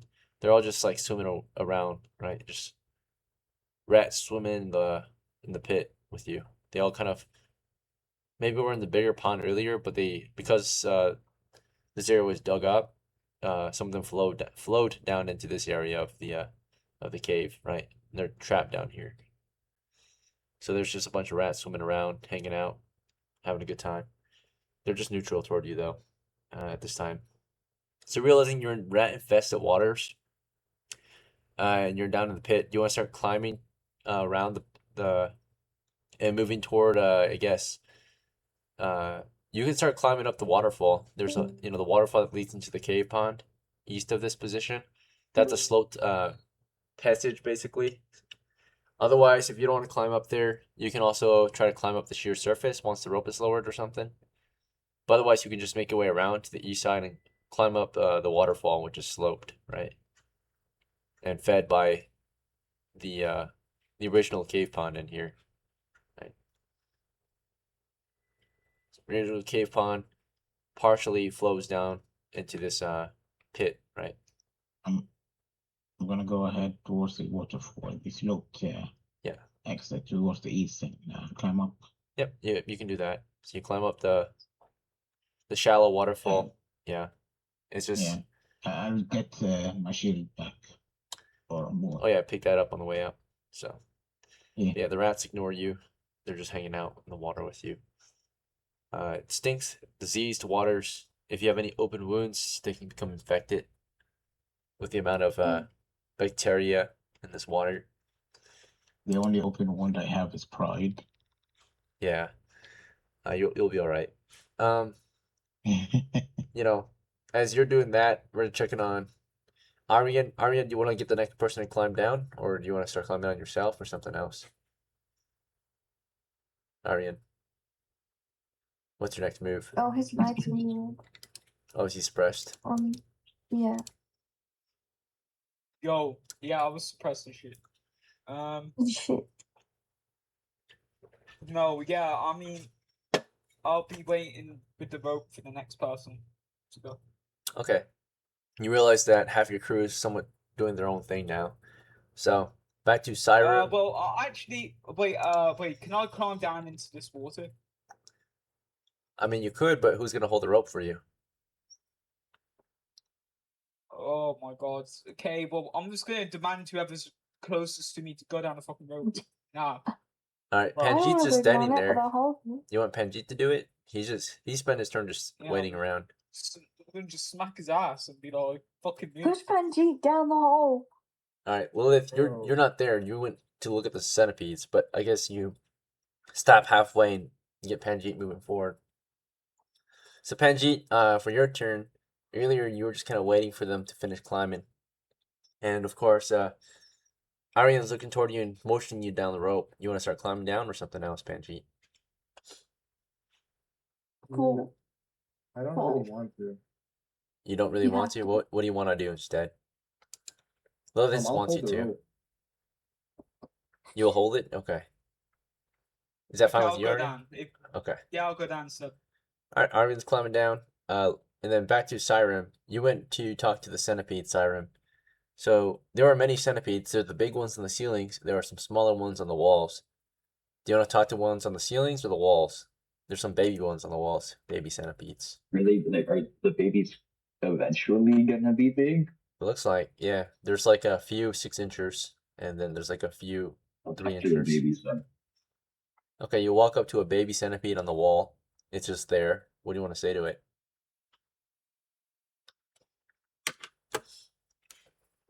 I want to say, hello, little friend.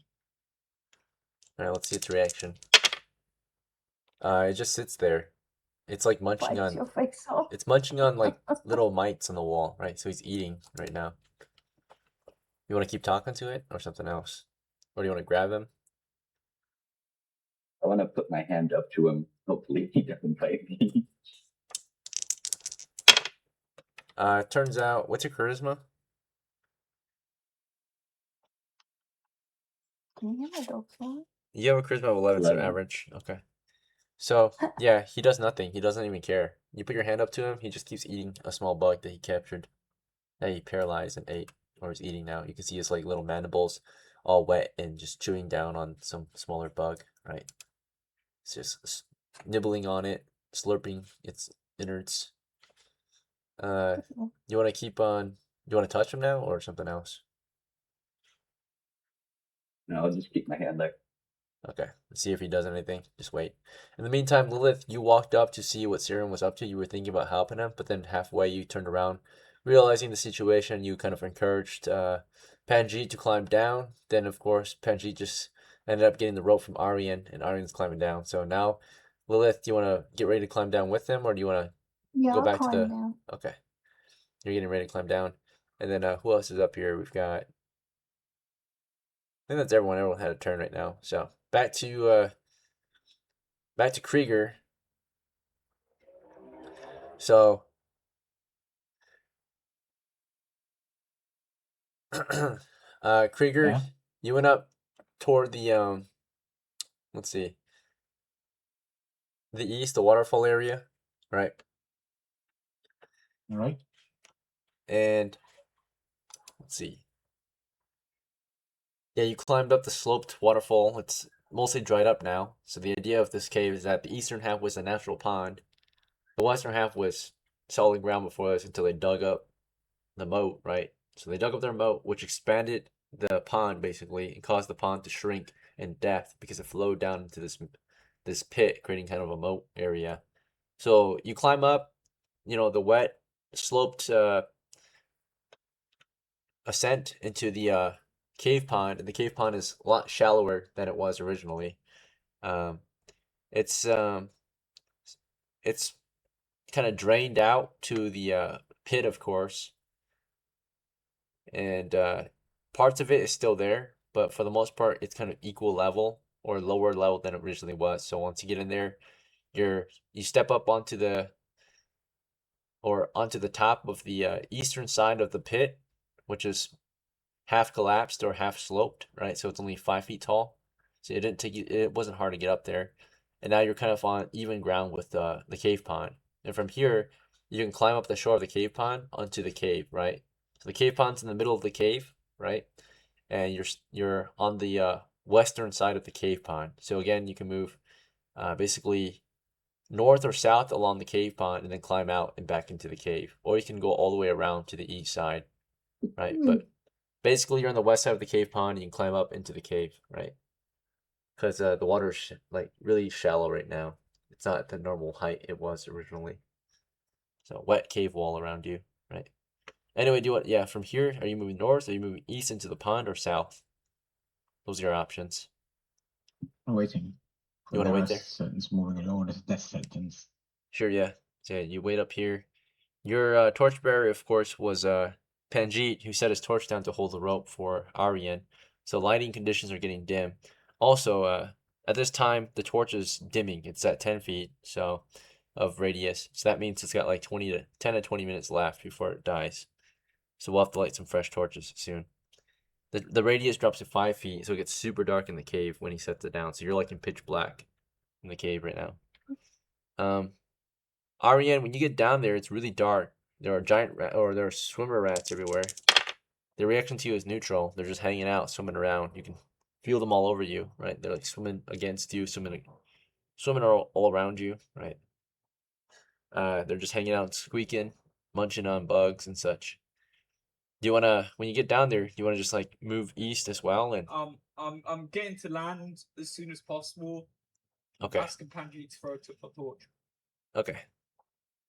Yeah, Panjeet, you're up there with the rope, and looks like the next person climbing down is Lilith. You want to hold the rope still for Lilith or something else? I'll quickly. Yeah, can we have another torch? You don't have any torches, I think, Panjeet. Yeah. Does anyone have, like, for example, SYREM or Lilith? I'm checking your guys' I gear. don't. It might be time to retreat because we're out of torches. Yeah. Never mind, I'll swim back. Stop getting Well, I guess I'm going back up the rope. All right, unfortunate. Yeah, we also forgot that Valencia not just had the shield, but all the torches for your crew. So when she left your crew, she kind of just, yeah, fucked you guys over a little bit for your advance into the cave. So Can you grab the rat? at the very least, Grab I'll the let you rat. grab the rat if you're willing to go pitch dark. So the guy, or you can use the remainder of your current torch, toss it to whoever's down there so you can light the way. And someone I who's guess up there Krieg- can just quickly grab the dead giant rat, man. Right. I can do it. I can probably the giant rat. Okay. Okay. But unfortunately today, yeah, you grab him, you get him out of there, you know, you pick him up, he's not too heavy, and you're just gonna chop off his head somewhere else where you have better lighting. And then you grab his Wait, how loot. far? What's up? Wait, you can have a question. How far is land from this pond? Like, what's the closest bit of land? Closest bit of land? Yeah. Yeah, it's to the east. So in the pit that you're in, right?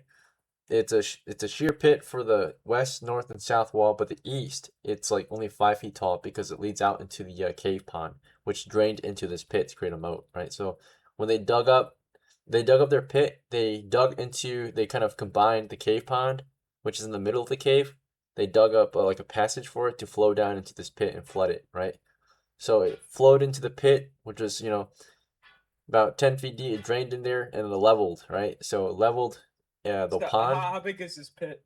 It's 10 by 10 by 10. It's huge, right? So Okay, yeah. So 10-foot cubic pit. Basically it droughted or drained the cave pond that was originally in here. The cave pond is super shallow. So when you get up there, it's really shallow because most of it flowed into this 10-foot by 10-foot by 10-foot pit, which is the moat, right? That yeah, they basically that's dug. fine. So when you get up that slope passage to the east, which is what was used to allow water from the cave pond to flow into the moat, right? It's wet and slippery, but when you get up there, it's pretty dry. Of course, there's pockets of water still, like in the cave pond area, that didn't fully flow down into the pit. That makes sense. So it's just really shallow up Yeah. there. So it's just a very shallow cave pond. At times of the year, if this place gets fully flooded, both of these holes in the earth will be filled, right, and combined. By this time, it's really shallow, spread out. So, the main issue is that the 10-foot by 10-foot by 10-foot cubic moat basically is actually deeper than the cave pond. The cave pond wasn't that deep, so when it got drained out into the pit, it became really dry. If that makes sense. So, yeah. So your crew quickly climbs up into the cave and toward the north area where the dead Ratman was. You sent like one of your guys to go quickly grab him, toss him back down to the pit. You guys climb out eventually. We'll wrap this one up, get you guys out of here, and get you rewarded. Let me check if there's any other encounters on the way out. Clear. You got lucky. No Wait, monsters in the area. Before we leave, Ethan, can we burn down the vines? Yeah, you could set them on fire. You might need more fuel though. So like, imagine in real life, you go up to some like wet cave plants, you put your torch against it. It might catch fire if there enough heat is applied and it dries up. But like for the most part, you're cooking it. It like smokes up, right? Can we It's try? wet. It's not dry. Do you guys Can we want use to the try? door? You're gonna Can we make use the them door? hostile. No, and you're that's what I was have gonna to say. fight Yeah, can we not bait 2 of them out with the 10-foot pole guys and kill them? So Yeah, can we don't use have to like do it next time? Can we use the door to set it all on fire? Oh yeah, you want to break the door up and pile up some wood and then like set it on fire and just get that thing burning. Yeah, Yeah. try to smoke them out. Smoke them out. Okay. Yeah. So, yeah. You guys hack off the door with the axe, right? One of you guys has a axe, which at this point the axe will be dulled, right? Because you're using it as a tool, so it becomes dull after a while. You can resharpen it back at base. But yeah, you use your axe for chopping into wood for a bit, and then you rip off the doors You chop them into smaller pieces. If you do this, you will make a lot of sounds and alert anything nearby. If anything nearby hears this and wants to come after you, they can, right? Is that fine? So you're gonna alert other monsters in the Yeah. area. Okay. That's I will take fine. this risk. Okay. So the Ratmen, let's see if they want to come back. They stay neutral. Let's check for any other BCs down here. Random BC reaction. Positive. So that means that whatever is down here, no signs of it at all. They go even deeper away, like they're maybe even frightened by the sound. So it becomes even more peaceful down here. For the centipedes, you know, from the hacking sounds, they remain neutral as well. They just hang out. They're not bothered.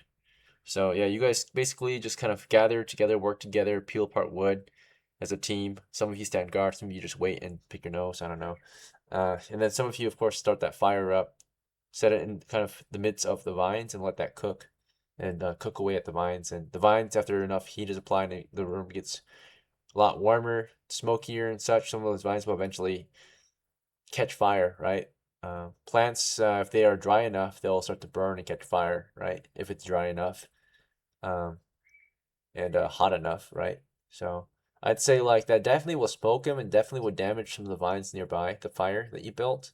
It's not a lot of wood, but enough wood to kind of leave a decent amount of damage in the vines, right? Like at least a gap in the midst of all of the dense vines, right? And burn away at them, so at some of the vines. It definitely smoked the centipedes, so let's see how they felt about that. So if they stay, they'll take damage. You wanna stop them from destroying their home? No, fuck them. Scan them. Okay. No. Yeah, you One guys. of the little babies. All right. Well, their reaction is in favor of your crew. So they actually leave. They don't get hostile. They just leave their home. They evacuate. They do get maybe what you're hoping they do, which is disperse, and maybe you can attack them as they leave the vines. You guys want to do that? Yeah, I want to do that. I want to do that. Yeah, let's do No, it. no, Let's we do can it. just let them leave. No, I'm going for it. Yeah. Why? Get Do we backstabs, get a major do we get a advantage, try and reward run. More loot. from More loot. getting? We get Oh, I'm gonna loot take from them on, killing them? alright. But the E wants to tap on as a 10. Okay. I'm shooting. Everyone has a Do we turn. get loot from killing them? You can ask that on your turn. So just so that it's fair, you know, and we don't stop time to have a discussion because you know people might not want to discuss. They might want to take action before the centipedes are gone, right? Because they're leaving. So we're gonna go down the list, and you guys will have a turn to choose your action, right? So that way, that's the most fair way to interact with this conflicted interest of action. Conflict of interest. Am I missing a record? I thought there were 6. 1, 2, 3, 4, 5. There's Valencia left, I think. 6. Oh yeah, you're right. Okay. All right. So starting with Panjeet, you're wanting to kill them, right? As they climb out. Yeah. I'm gonna try to shoot one. Your torch is dimming. shit, It's my getting bad. really dark, right? I mean, you have burning wood though, so that's good. But yeah, Panjeet will use up his torch and try to smash them. If you use that, you could damage your torch and make it die quicker. Can I just throw a rock? Throw rocks at them. Okay. So you pick up a rock and just try to smash one with the rock, or throw a rock into it. SYREM, are you planning to kill them too? You want to chop at them with your polearm? Can I let one into my snack stack? Little baby. Yeah, just gonna put it in front of it and try to get in there. Okay, sure. Krieger, you were questioning the intent of your crew, right? You realized, you know, you built a pile. You helped them do something you don't want them to do. Actually, it's actually fully up to Krieger. Krieger, were you actually open to actually even chopping down the door and creating the fire for them? Because their intent was to destroy the home of the centipedes, right? Yeah, I was open to that. We But can not get these killing them, advances right? in the future, but because there's no point. Why waste energy? We're not gonna get a reward if we like get the body of a centipede back home. Centipedes are still monsters, so you do get XP for killing like the bigger ones. Oh shit! Then I'm gonna do an attack roll. Okay, so you're Do willing to that. kill them? Yeah, they're giant centipedes. They're monstrous centipedes. They're not hostile, but you know, at this time they're not hostile. Yeah, you realizing the situation that you are here to hunt monsters, you remember that you could actually get some repute for defeating a giant centipede. You get to work, And I actually got the No, you numbers got wrong the- earlier. The giant centipede's size is wrong. I don't like how they stayed in the book. But giant centipedes are supposed to be giant. So basically, the ones that were supposed to be 1 foot long, they're actually not 1 foot long. They're supposed to be 1 yard long. And the babies are, like a foot long instead. Right? Because they're supposed to be giant. They're not normal centipedes. They're monstrous giant yard? centipedes. Um, Yeah, 1 So I yard. think it's the 1 yard is 1 meter, I'll be- 3 feet long centipede. The adults are 3 feet long. Right? I'll be Okay. So that chopping. makes them more formidable, actual monstrous beast, right? To kill. So I Krieger gotta- starts to I fight gotta one. say- We're not rolling dice yet, but yeah, you can save that roll. Oh. Remember, we have to declare. We have to give everyone a turn first to choose their action before we go for results. So we only went through SYREM, Got it. PANJEET, and Krieger, and now Aryan's turn. Aryan, you plan on shooting them with your bow and arrow? You have 2 arrows left. Yep. Okay, and then now also Lilith. Do you want to attack them with your slinging stones or something else? no, I do not want to attack. Okay, what do you want to do instead? Just wait. Yeah, I suppose in protest. Protest. Okay. So she doesn't like it. She's like, guys, stop. Right? Don't do that. And then you guys do it anyway. Okay. XP though. So everyone who's attacking, roll a d20 to hit, except for whoever already rolled. So Krieger, you don't need to roll since you already rolled. Yep. All right, Krieger's hitting. Panjeet, you missed. Aryan, you hit. And yeah, Krieger, you can roll damage. It's a d6 with your X. Wasn't there someone else also Five. attacking? Oh no, Syrem's not attacking. He's just capturing one. Okay. So I turned out of the giant centipedes. When I rolled earlier, let me just double check the demographics of their population. So turns out,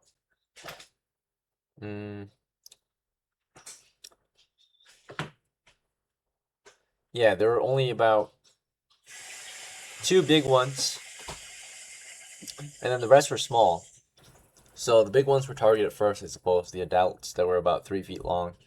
So the shooters or the attackers that landed hits, you probably went for an adult, right? And Krieger, you killed one.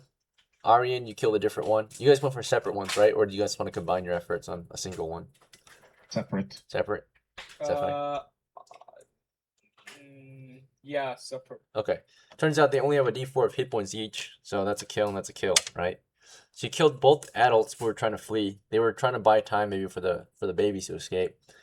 Panji tried to kill a baby on its way out, or one of the smaller centipedes on their way out.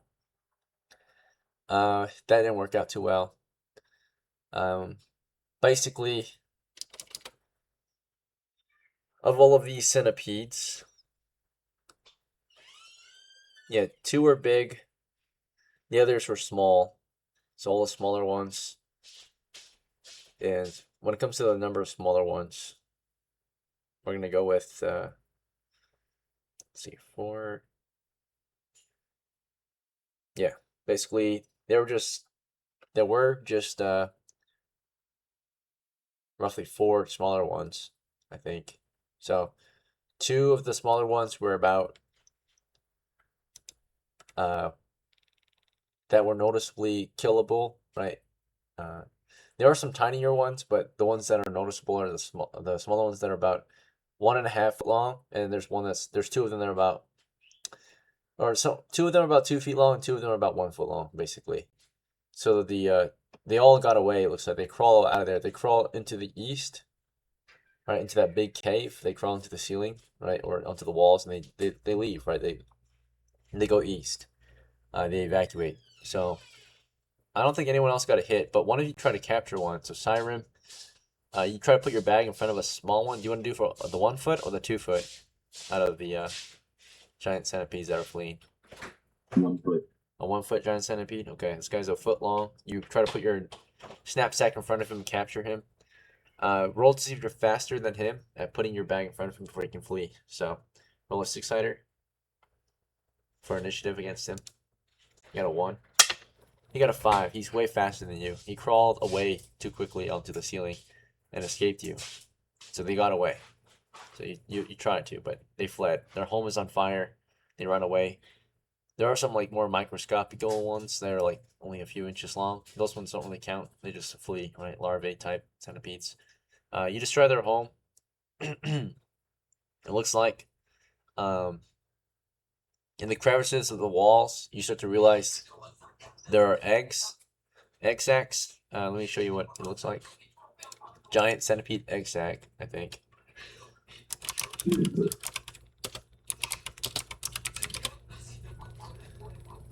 Yeah, so you find nestled in the side of the walls are egg sacs. They're just like these orbs, these whitish, yellowish orbs. Right? They're about a few inches big, right? Here's a little picture of them. I'll just send in the chat. So if you want some centipede eggs, good eating maybe. I don't know. Yeah, we can eat them, right? Maybe the value so can alchemist. Yeah. Yeah. All right. So you guys want them? You guys want those eggs? I want one. Centipede eggs in my knapsack. There's let me roll to see how many eggs there are. Just a moment. There's a total of 40 eggs, right? 20 on each side. 20 north, 20 south. One egg. You just want egg, guys. one of the 40 eggs? Yeah.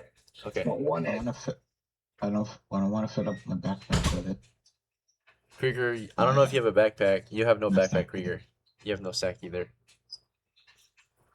Don't have a knapsack. No, you don't. You have your axe and your sackcloth and sandals. That's it. Okay. Yeah, because you only had 7 copies worth of gear in the start or something like that. Yeah. If nobody Oh, can say, I'll I take have it now. no, I have a knapsack. I want to carry one egg and then put the rest of the 39 in the knapsack. Okay, so just carry one egg in your hand. And given that they're giant centipede eggs, since they grow to 3 feet long, I'm going to say that each egg is about the size of like a turtle egg, like a golf ball, right? It's kind of big for a bug egg, right? So these things came popping out of the mama centipede at some point, which you guys killed. So yeah, that'll be your price. You guys get out with some profit then. And we'll wrap it up from Can I there. take a giant centipede? Yeah, of course. We're going to sell them, right? So. Yeah.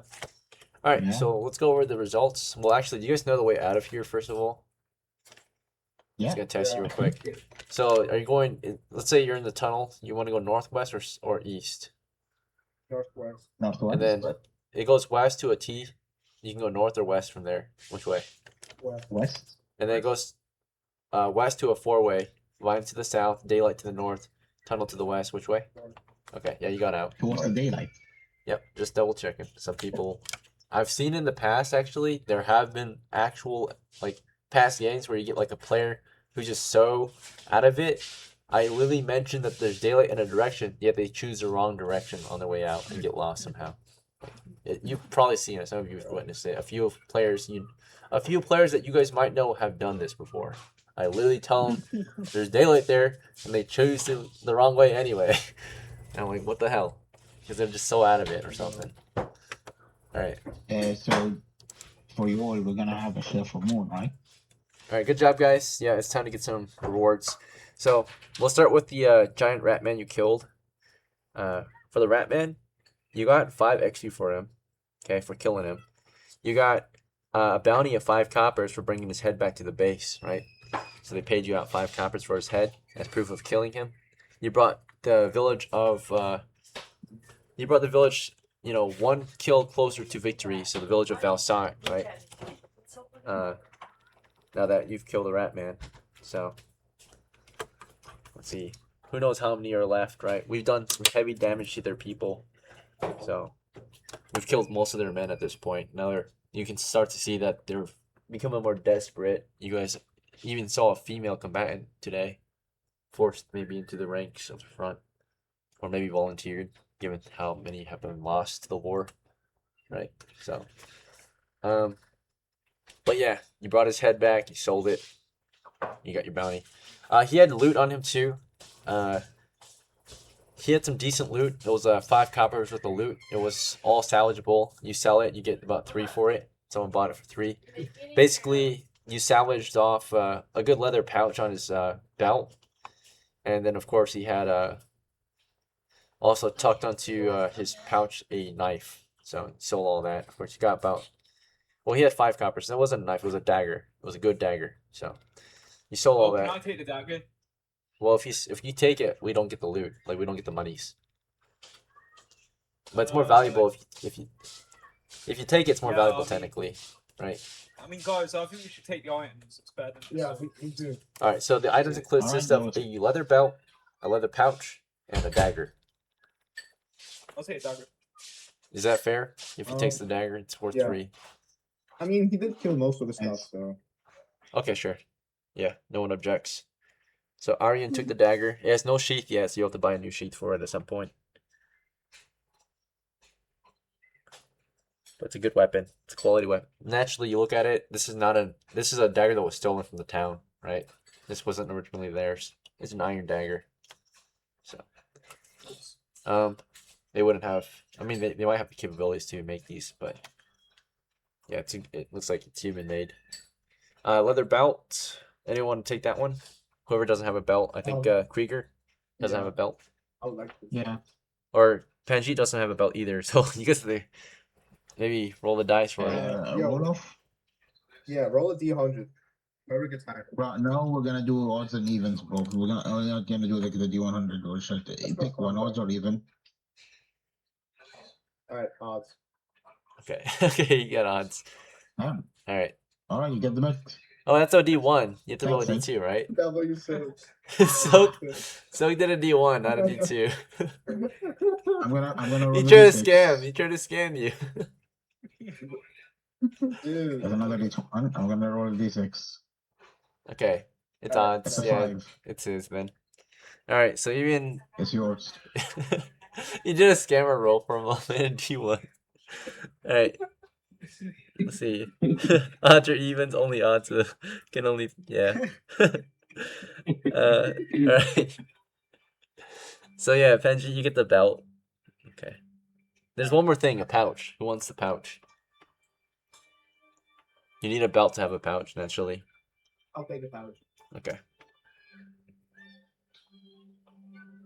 Alright, so loot was taken. No one...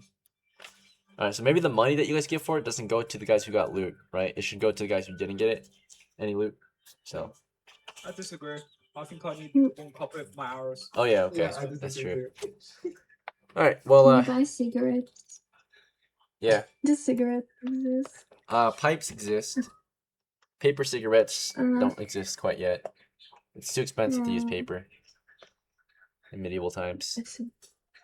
It's possible, but it's not, you know, it's really expensive to produce paper in medieval times because you have to slice the wood very thinly and everything, and they usually there's 2 methods, but most of the paper types is parchment, which is made out of animal skin. The second kind might be made of wood, papyrus, and all that, but papyrus, I don't really know how to pronounce it. Anyway, it's a hard method to create paper in the old days, so it's more valuable to some extent, right? Okay. So most people just use pipes. All right. Anyway, before we go into that, we're gonna determine the rest of the loot. When it comes to selling off the giant centipedes that you guys killed, let me check on that real quick. They actually do have value for their poison, meat, and carapaces. They have value. Certain villagers value them. So, the poison they have helps with creating antidotes against paralysis, because that's the kind of poison they have. They have poison that, or not paralysis, but sickness. It causes a victim to become horribly sick for 10 days. No physical activity possible except half speed movement. So basically, any sicknesses that cause, or any poisons that cause that kind of similar sickness, their poison glands can help create medicine to help fight against such poison, right? So that's why it's somewhat valuable. The idea of making an antidote is to like dilute it, make it weaker version and all that, right? So that you take little bits at a time so your immune system can fight against it and get stronger. Anyway, though, yeah, so that's definitely valuable to the village for purchase, right? Medical areas. Total value though for the 2 centipedes you killed, it's 6 coppers each. That's how much value they had. Wow. I sold them, so they're actually pretty valuable for the meat, carapace, and What about the poison. eggs? For the eggs, we'll go into that in a moment. Let's see. But yeah, 6 copper each, so it's 12 coppers total.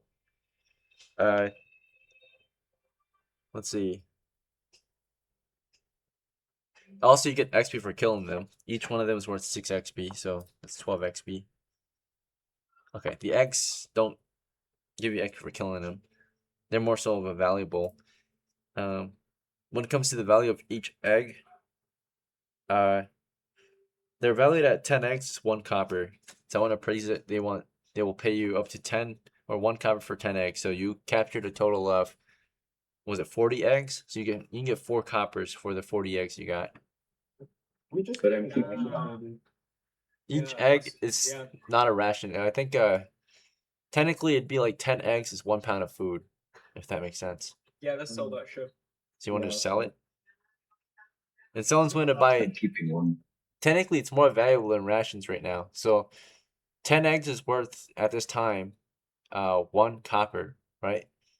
That's 1 pound of food for 1 copper right now is what you're selling it at that rate. Because they're not really valued for the meat that they provide. It's more valued because they are the eggs of a centipede, which can be raised and, of course, raised and grown and consumed eventually, right? So centipedes, I think they're edible. Let me double check. Are centipedes edible? I think they taste disgusting, but let me double check.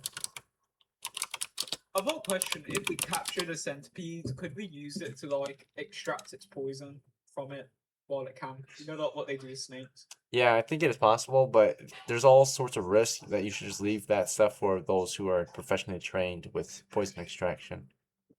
Right, so. Oh. I mean, you can try it yourself, of course, but then you're running the risk of getting yourself injured. Right. Centipedes can technically be eaten, but caution is essential. They are venomous and can inflict painful stings.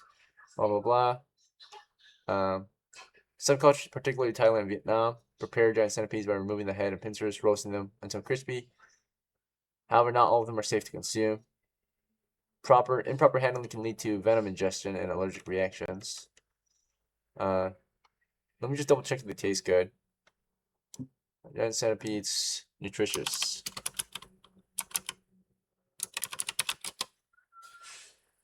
Turns out, centipedes are not commonly used as food because, but they are high in protein and have amino acids, blah blah. They have a decent amount of fat, vitamins, and minerals too.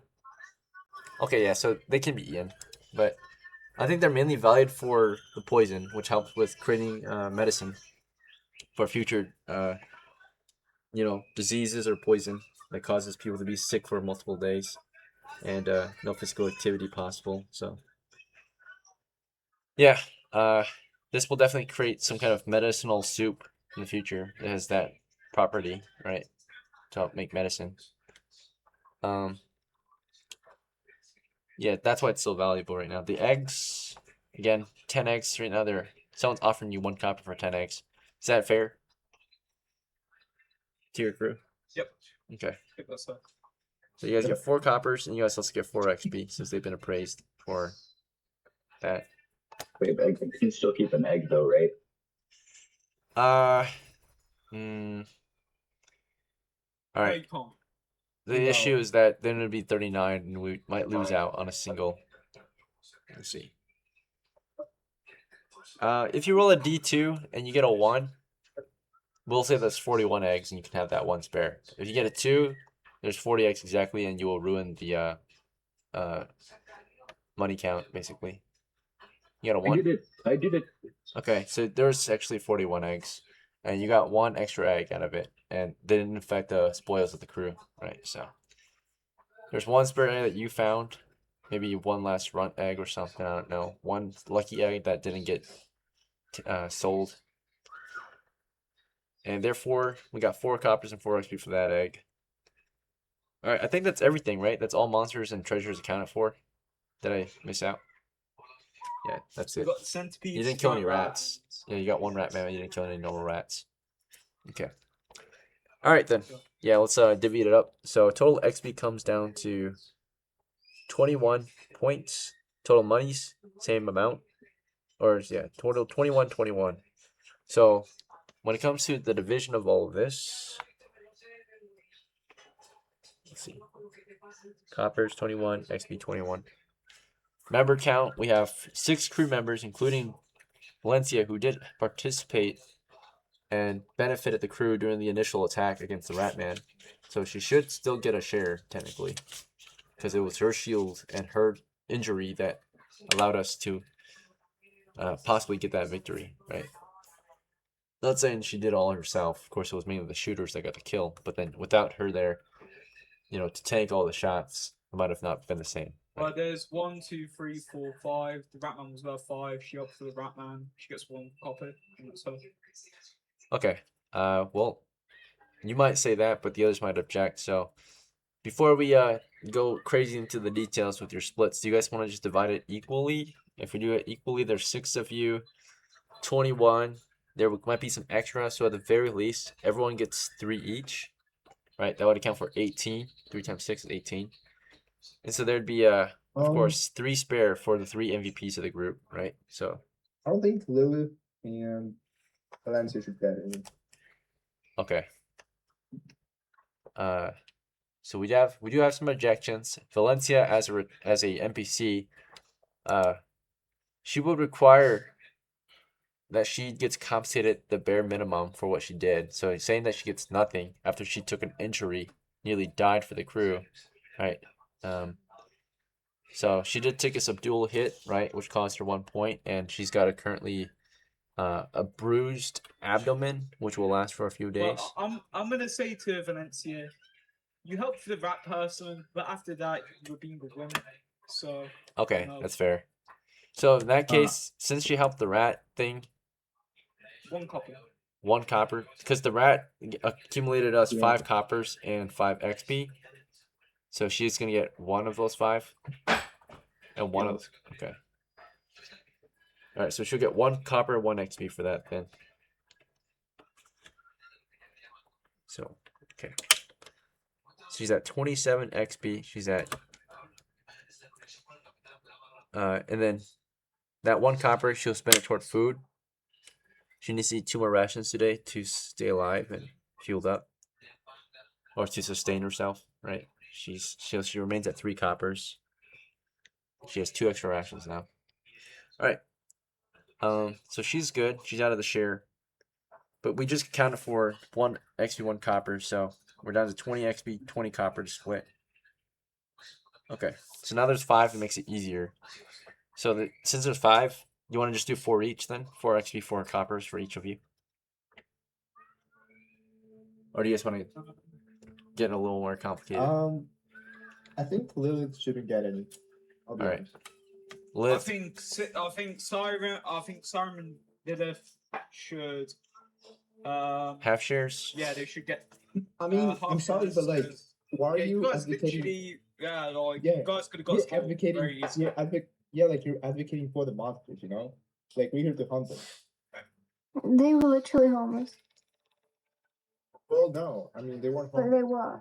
Well, if you went Here's the hunting, thing. then if you went Doesn't hunting, matter. If I'm not getting any pay, not even a half share, I'll take a half share. But like, if I'm not getting any pay, I'm gonna keep the money for the guys because I brought them. Okay, I'll be honest. I think this time we excuse it. Next time, no. Okay, well, no, listen. I think SYREM helped with. He did try and capture 1, so I think he should get equal share. Half a share and. Okay. Don't laugh, man.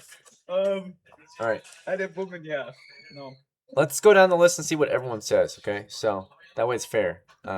So for the remaining treasure, ARYAN votes that Lilith gets nothing. Siren gets a half share. Everyone else gets an equal share, right? What about Krieger? What do you think? Should everyone get an equal share? Or do you agree with Aryan?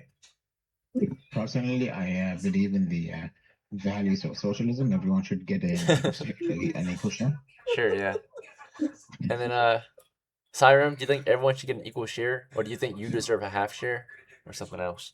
No, I'll take a half share. You're open to taking a half share, so you're okay with it? Okay. Alright. And then what about the idea that Lilith gets nothing? Are you okay with that? Or do you think she deserves a full share or a half share?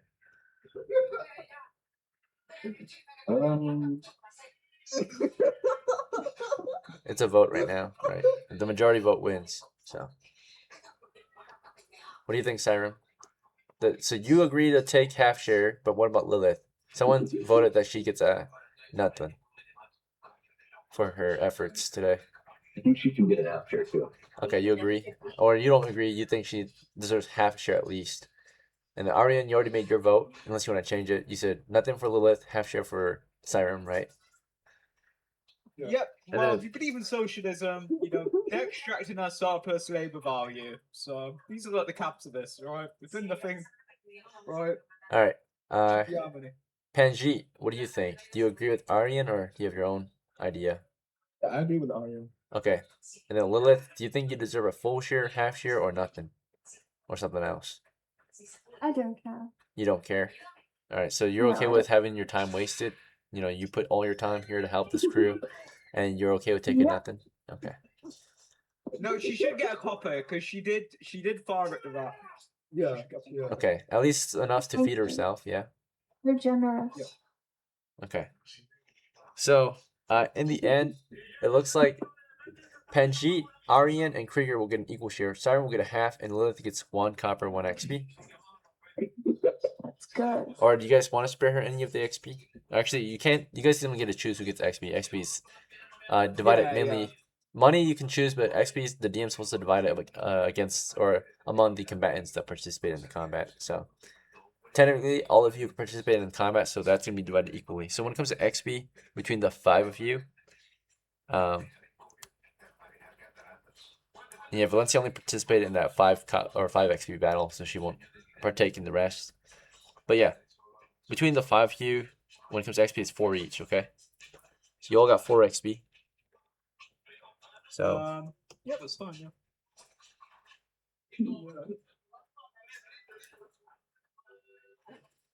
okay, so Panjeet, you're at 5 total now. Everyone else is at 4. What's so funny? I can hear you laughing in the background. Okay. No, I mean this is ridiculous though. Oh yeah, the shares. Okay, so yeah, before we divide, we're gonna pass 1 copper off to the girl Lilith, right? Which will pay for her food for the rest of the day. She's gonna have 1 spare ration after eating lunch and dinner. Okay. So she gets to at least eat today. That's it. And then the rest of you get money. 19 divided by 4, but we're doing a half share for one of the crew. So how about to make it easy, we'll do since it's 19, we can do like 5 for each of you except what about 5 for each and Siren gets 4? Because technically he did get the eggs, and the eggs were worth 4, right? Coppers or whatever. So is that fair? Yeah. He gets 4 coppers, you guys all get 5. That counts 19. Okay. I think that's fair. Alright. And of course, we're gonna have you guys pay for your own food. So you actually all got 1 less. So Siren, you're down to 3 coppers. You fed yourself lunch and dinner. Therefore, you have 1 spare ration in your knapsack. And then, of course, when it came to Aryan, you received 4 only because you had to pay for your own food. And that food went into your... Or you don't have a bag yet, so you're going to buy a bag. Unless you want to give your food up to someone else. I think Siren should pay for my food, or somebody should pay for my food, because I shot both my arrows, so like I'm down money. Okay. Do you want to at least buy a sheath for your dagger? Sure. Yeah. Okay, so you want to restock on arrows too? Yep. All right. So you bought 2 more arrows. You're at 4 again. Okay. All right. So you actually end up with 3 coppers after that. And you think someone else should be paying for your food? You think SYREM should pay for your food? SYREM, are you okay with that? Yeah. I mean, SYREM, you... like, chill out, bro. Well, he got Tulio, so- mute yourself. Silk, SYREM, are you gonna pay for his food? I'll give him my 1 spare ration. Okay. So he still needs 1 more ration. So he gave you 1 for now. You still need 1 more ARYAN. And then back to KRIEGER. You're obtaining 5 coppers, but you get 4 because you had to feed yourself. So you have 1 spare ration. If you want, you can give that to ARYAN. He still needs to eat dinner. Is that fine with you? KRIEGER, Isaac? Yeah, that's fine. Okay. And then PANJEET, you received 5 coppers, but you only got 4 because you had to pay for your own food. You have 1 spare ration, which you can't carry. So would you like to buy a bag for it? Actually, you have a pouch. You can put it in the pouch. Okay. All right, so you just have 4 coppers. So now we're going to go into post-game. But before we go into post-game, just want to thank you all for playing. And we're going to end the session, of course, the main part of the game. So you guys are done playing. We're going to go into post-game, which is optional, right? It's what happens after you succeed. And you can use this time to, of course, upgrade your characters, enjoy your spoils, your hard-earned gains, things like that, right? Just kind of determine what you do after all your hard work, okay? It's time to kind of relax and celebrate your success, right? You survived, you lived the tale, or you lived to tell your tale of your success. You got home. So before we go into that, though, again, thank you guys for playing. Hope you had fun. If you have any questions, concerns, or feedback, please let me know. Otherwise, if you need to take off now, does anyone need to take off now? If so, you can do so. Otherwise, if you want, you can stay around for the optional end part of the game, which is post-game, right? And it's optional, completely optional. So, yeah. I'm gonna go to bed. All right. Have a good night, woman. Thanks for Good night, playing. woman. Thanks for joining. Good Good night. night. Bye. All right. I'm gonna throw that 1 copper in your face, mate. You watch. Yeah, I went toward food, so she will throw food at you.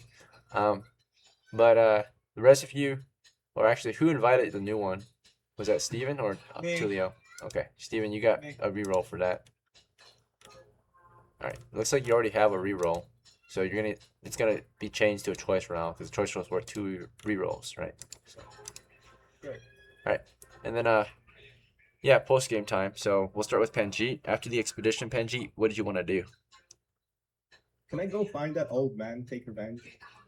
Okay, sure.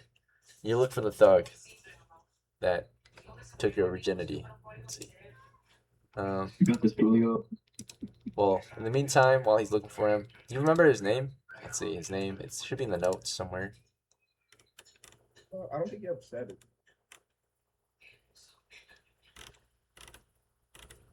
Oh, Is it Herb? no, it's not Herb. He was a thug. Maybe I didn't say his name. Okay, we'll give him a new name. So, or maybe you never asked his name too. He was just a random thug that you were trying to recruit, a refugee from the war, an older man. All right, turns out the thug's name, you remember it, you've heard it after everything that you went through. His name is FLORIMOND, the thug, right? FLORIMOND, the thug, is the man you're looking for.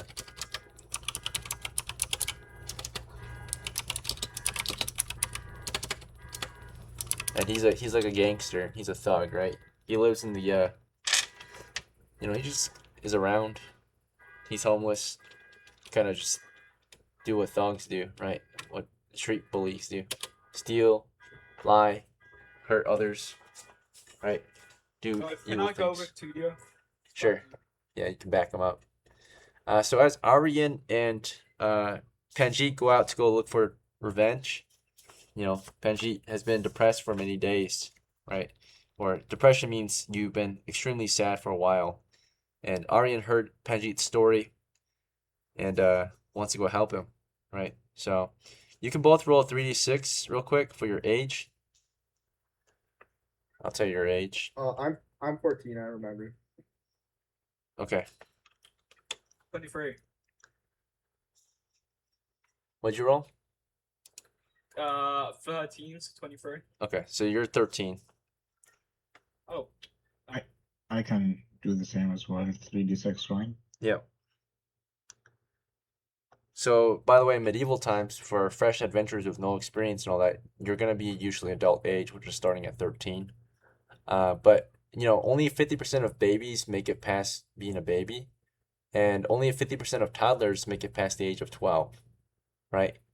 So, majority of the population when it comes to younger adults, we're very young, right? The age demographics for medieval times is more like a triangle, with the top of the widest part of the triangle being, of course, babies, and the smallest part being elders, right? So that's kind of how it looks. Mhm. So in the middle, you guys are somewhere in the middle, and that means your age range is super young, you know, because majority of the population is very So young. it's like 3d6 Yeah, plus 3d6. It's only plus 10 if you roll lower than 13. So, but if you roll 13 exactly, okay. then you're gonna get 13 and up on the 3d6. You keep that age, and if you roll 12 or lower, then you'll probably get a plus 10. All right. Okay, so I'm you're 14. So yeah, Panjeet is 14, a little older than Aryan, who's 13. Aryan's the starting age for being a man. He enlisted immediately in the ranks Krieger. of the party. Krieger, you joined the ranks of the party at the age of 14, right, the start of your career. So we start you guys at the beginning of your career as an adventurer, because you're, you know, why would we start you? I mean, unless you joined the army late, I guess, but yeah, okay. So yeah, you guys started super young, like the youngest age you can possibly be to join. So, all right, yeah, you two went out to go hunt down that thug.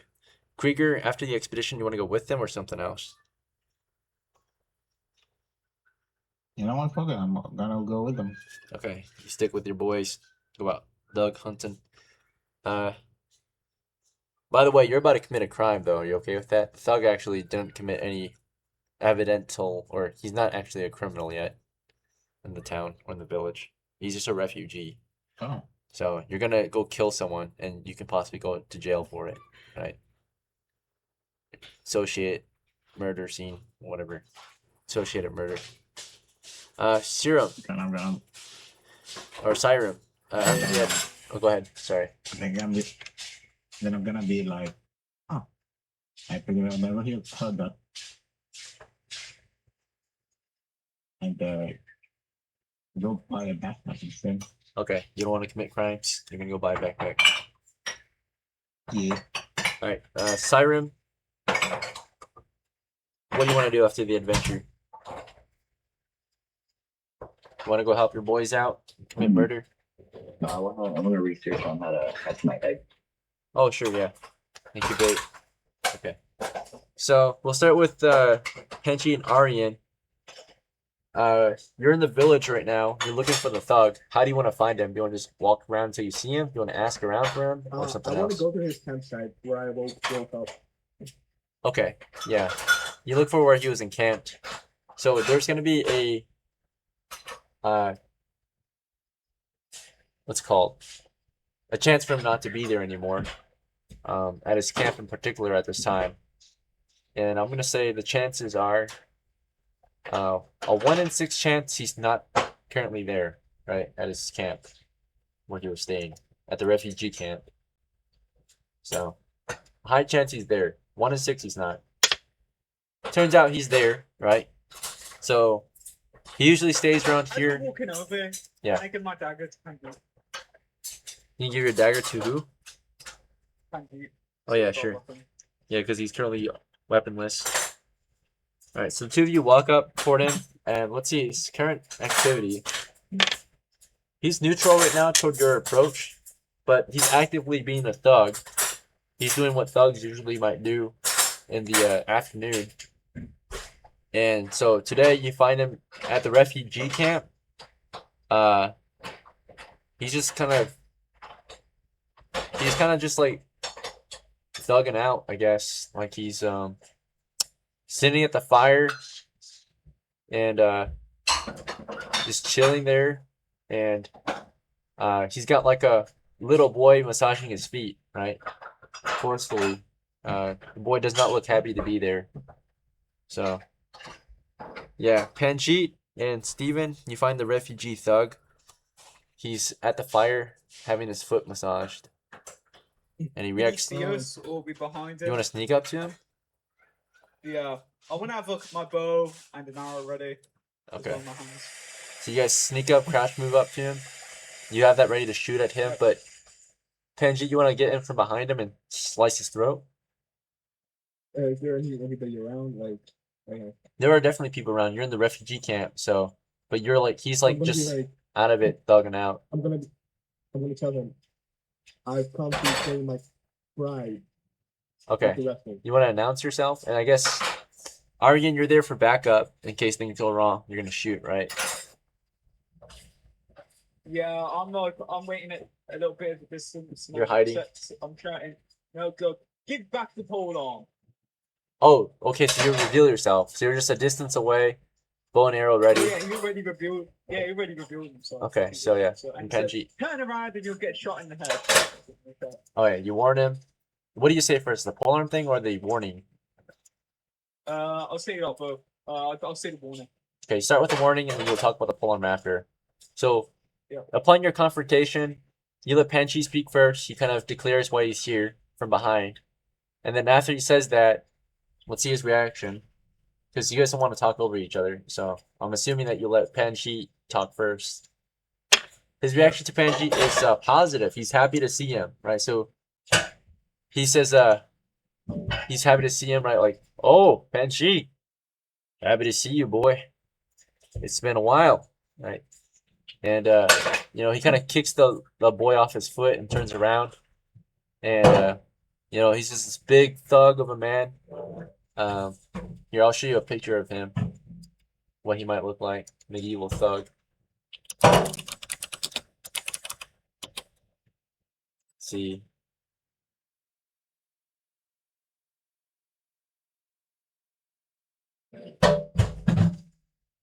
Okay. I'll post in the play that post something that he might look like. He might look similar to that man. And this is, of course, the man you're looking for. His name is Florimond, the thug, right? So he's always been a thug, even back when he was living at the South Hamlet. He was just like a bully, right? Just having his way because he's a big, forceful man, right? But he's happy to see you. And right after you introduce yourself or state your business, before you can say anything else, your buddy tells him if he turns around, he'll get shot. But he already turned around. So, Aryan, you want to shoot at him? I'm not ready in my bow, and I'm looking to a distance where basically impossible for me to miss the shot, I guess. It's not drawn, if you know what I mean, but it is aimed. It is ready for distance and fire. Right. You've got an arrow knocked, but you haven't drawn it yet. Yeah. You're facing him. You're at a different angle, like at flank, and you're close enough to have a good chance to hit. So, but it's not an auto hit. You're not that close. And then of course, Panjeet, you know, you let Aryan warn him if he takes another step or gets closer, you'll shoot. Let's see his reaction to your buddy Aryan. He reacts confused, like, "Who the hell are you, boy?" Right? He's never seen you before, Aryan. So he asks you who you are. Do you want to state who you are, or do you want to let Panjeet speak? I'm gonna say you're gonna drop all your clothes and give the polearm right now. Okay, so you speak up for Panjeet, I guess. Panjeet, are you okay with that, or do you want to interrupt him? Yeah, that's fine. Okay. So Aryan says that to him. And Aryan's younger than you, smaller. Let's see. All right, he reacts positively. He's like, "Sure, yeah. I like your guts, kid. Let's be friends." Right? And he picks up the polearm and tosses it toward Panjeet, and after that, after he tosses the polearm over, he begins to take off, or he's already naked basically. He begins to just kind of take off his sackcloth, right? But his sandals are already off, of course, because the kid was massaging his feet, and all he has on him is a sackcloth, a belt, and his sandals. But yeah, he's unbuckling and stripping. All right, as you demanded him to do, and he's accepting. So, Panjeet, do you want to just keep observing the situation or something else? He tossed your polearm I'll back. take the polearm. Okay. You got the polearm back. And I'll be like, you should have joined the crew. Now look where that's gotten you. A foot massage. Good time with your... And he looks down at you, right? I miss you, right? You should come back. I told you you're welcome here at any time.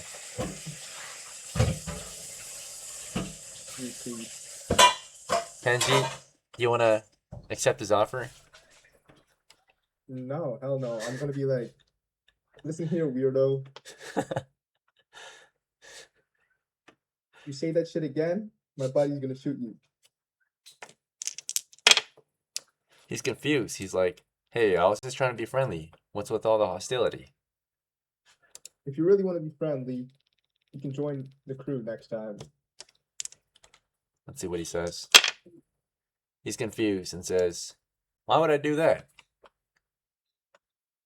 Well, you like me and you like venturing. I never said I Those two liked together adventuring. And you have your dream life. I remember he said that in like. He refuses. He writes negatives. He says, my dream life is not adventuring. It's here with you. What? I'm gonna be like, all right, creep. I hope this teaches you a lesson. And he says, And you should meet my friend here. And he's also an Indian kid like you, Panjeet. His name is Rajka. I'm teaching him how to be just like you. He's having a hard time learning. Panjeet, Rajka is actually one of your family members. Rajka is a direct family member. He's actually possibly 1 in 2 chances he's your younger brother. Otherwise, he's your cousin in the village. Okay, he's your cousin. Rajka is a cousin of yours in the village, right? So he could be like, he's under house Tulio, so possibly a next of kin. Or just someone else in the family that's not one of your characters yet. So Rajka is just a random person in your, like a relative, right? Looks like he's been convinced to join Florimond. Oh my god, that's disgusting. Or forced. How old does he look pubescent?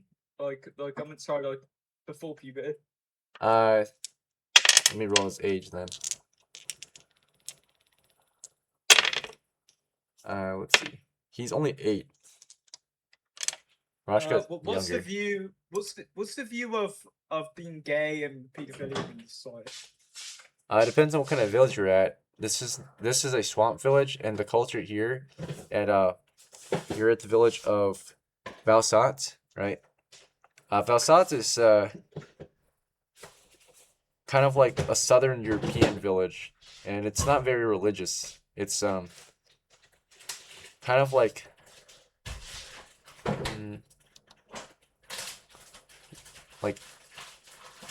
VALSOT's kind of like a small Italian village, right? But this one's not really religious at all. Yeah. So. Their goal is to defeat the Ratmen who live south of here, right? So the majority of them are, when it comes to religion, some of them do believe in God. It's like 50-50, but it's not 100%. Some of them believe in the old gods, right? And some of them believe in, God. So 50-50. Right? Because we have magic users and we have clerics here. So. If it was 100% God worshipping, then magic users would not be welcome, of course. Yep. But yeah, he he's confused about what you said. We'll come back to you guys in a bit. We're gonna go see what the others are up to for post game because we've given you guys enough post game now. You guys are in a conflict. It's gonna be KRIEGER's turn next. All right, Krieger, Do I you went out have to a- go buy a backpack, right? Yeah. Let me check the price. Let's see. Should be 3 copper pieces. You're right. It is. Is that fine? Wait, that's all my money, right? You have 4, so you're 1 copper left. You have a backpack now. Would you like to buy a belt for your axe so you can hang it on your waist? Or do you want to Yeah, I save would your money? love to, actually. What was that? Having a belt for my axe would be great. Okay, yep. Now you can holster or like tuck it in there. And I guess I'll use the rest of my time wood cutting, trying to make money. Okay. And you're okay with using your axe for that? You might wear your axe down. Because it's not a tool axe, it's a weapon axe, so they're thinner, right?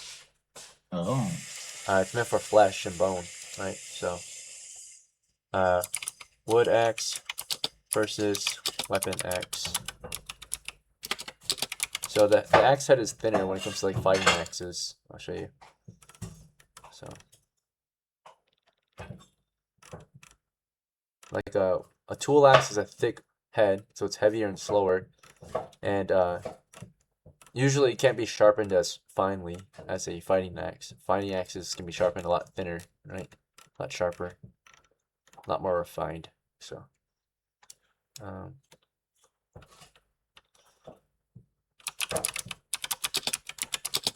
actually, if it's not necessarily chopping wood, it can still be used to could I chop find wood. other axe? Yeah. It's not it will wear down faster, right? Than a tool axe would. It's like the head will get smaller quicker and duller quicker. Are there any other avenues of work? Of work? I mean, you already did your job for the day. If you work a second shift, your character will get stressed. So you already worked today. And you can still work if you want. It's just if you overwork your character, it could cause him stress. Having 2 jobs. Right? Energy depletion, stress. True. There are some smaller jobs you can do to make money, like less stressful. For the rest of the day, you can join the watch, do a shift on the watch, just help keep your village safe. And do that then. Just take a shift with a watch. Yep, for the remainder of your shift, because recently characters are only supposed to work for 8 hours a day. They get 8 hours of free time and they get 8 hours of sleep. So that keeps a balanced lifestyle. Right, if you work 2 shifts, over 8 hours, so 9 to 12 hours or whatever, your character will definitely get stressed out. They will have a little time to relax, and they'll just be, emotionally and everything is gonna be tense. You're gonna have strain, right? Weakness. You won't be at 100%, basically. You'll be at 50%.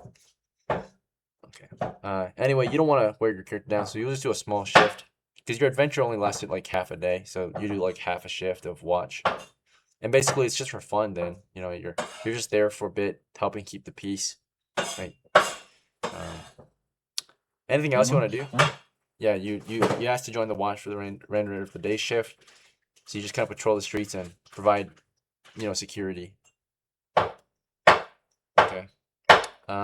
Anything you want to do while you're on watch, or just the standard watch duties? I really like.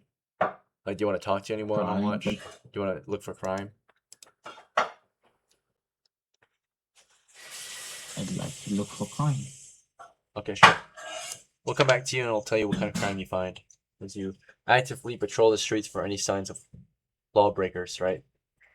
SYREM, after the adventure, you decided to go learn about your egg. So, to learn about your egg, do you want to go ask people about it? Or you want to like find books on it? Or what do you want to do to learn about your egg? Yeah, can I go find the book? Okay, well, you're in a village, so there's little to no books here. But access to any books out here is rare. Someone that might be more learned, you have a village herbalist if you want to go talk to them about your egg. You have village farmers, like animal keepers. They might know things about your egg hatching, like chicken coops. You can talk to the chicken farmer. You want to ask the chicken I'll farmer? go to the farmer then. They can incubate maybe your egg, like get the chicken to raise it, but maybe the chicken will eat the egg. So Can the chicken even eat the egg? It's pretty big. it's the size of a turtle egg or a golf ball. So I mean, if it doesn't think it's one of its eggs, they can trick it into laying on the egg, providing it heat. But let me look up. I just want to get. Oh yeah, sure. What's up?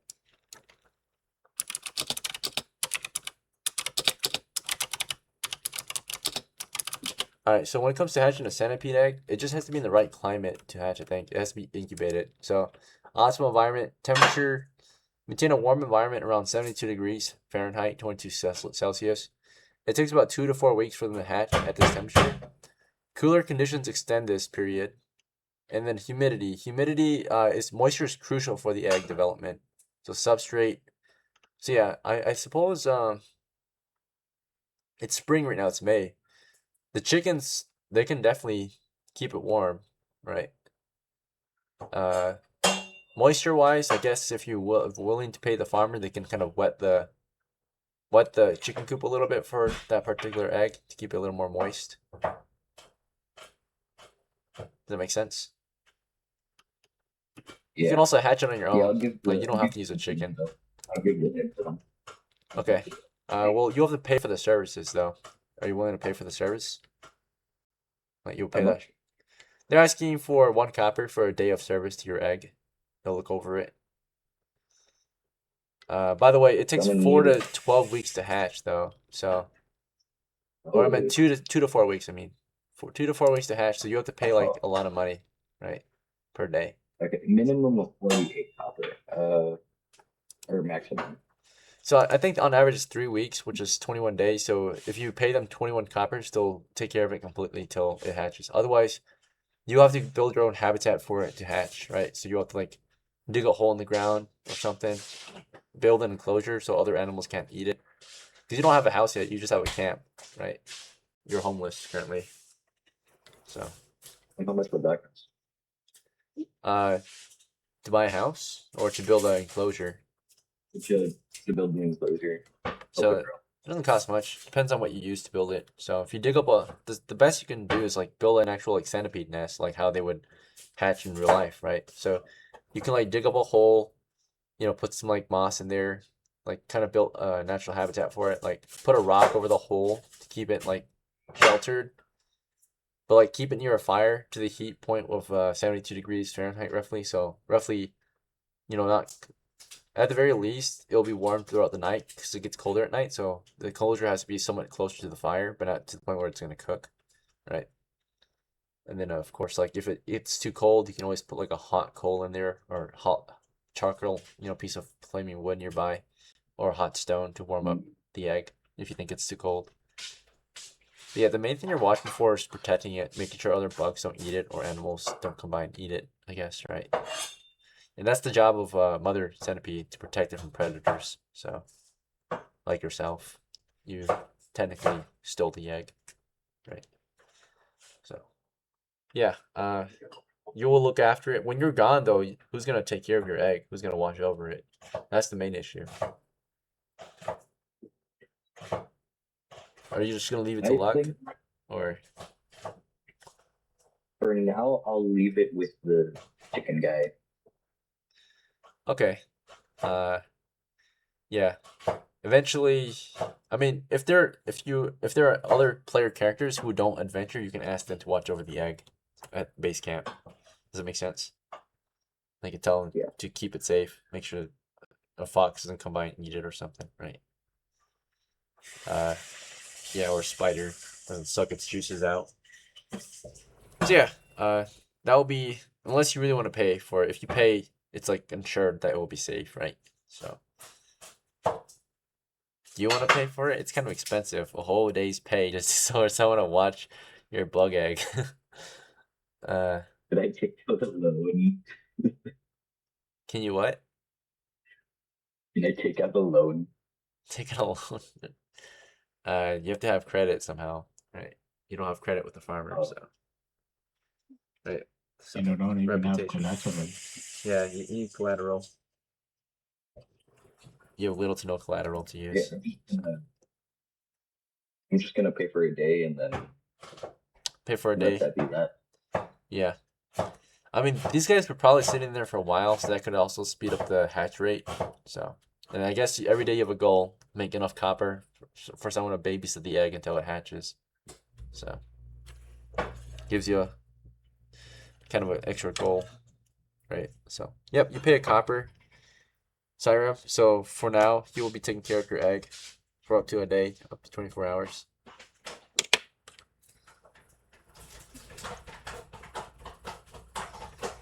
Alright, yep. Egg is being watched over by the farmer. We'll just note this down. So in the notes. Player notes. Yeah. Chicken, farmer. Let's see who the farmer is.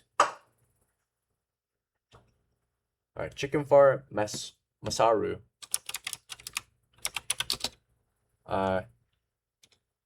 Babysits. SYREMs. So this motherfucker basically got like Centipede. $60 for looking after an egg for a single day. Or well, not an 8-hour shift, a 24-hour shift. So it's a little better of a deal, right? Oh, Yes. so he's gonna be like getting up consistently throughout the night. Okay. Yeah, like as many times as he checks on his chickens, he'll check on the egg too, make sure it's safe. That Okay. he might leave like a kid to watch over it as well, or a dog to make sure like no predators come and eat the egg. The chickens will think it. He'll get the chickens to think it's their own egg, so you don't have to worry about the chickens eating the egg. Only time they do that is like if they're stressed out or something, right? They might eat their own eggs, but if you don't collect them, so yeah. The egg will be fine. It'll be professionally serviced by chicken farmer Masaru. So, And now have a reason to hunt. yeah, for now my you have baby. you have a kid now. Yeah. Let's see. You have more reason to not just take care of yourself, but to also take care of him or her, whatever it is. So, all right, yeah, raise a giant centipede pet. He'll fight with you in battle. I do have a question. What's up? Is 3 yards of the max it can grow even like with the right support, or can it get even bigger? 3 feet. Usually it only grow up to 3 feet, but magically, I guess you can enhance their growth, right? In the wild, these giant centipedes grow up to 3 feet. So, in our game, That's all the fuel I got for the day. yeah, Krieger. Anything else you want to do after the adventure? No, You good to go? I'm just gonna go ahead and Head out. try and take care of vigilantes and. Oh yeah, let me tell you if you found crime. So I'll give you a little event here while you were on shift. You're in the village of VALSOT. You're looking for any signs of crime. Of course, you know where crime will be happening today. So do you want to go there where Panjeet and ARYAN were? Check on them. They went to like Are the they gonna refugee pay camp. Would I be paid a bonus? It's a volunteer duty. It doesn't really pay you anything. You just have authority to look for Oh, crime. And if then you no, solve any then, problems, you might get paid. Depends on the issue, who you help.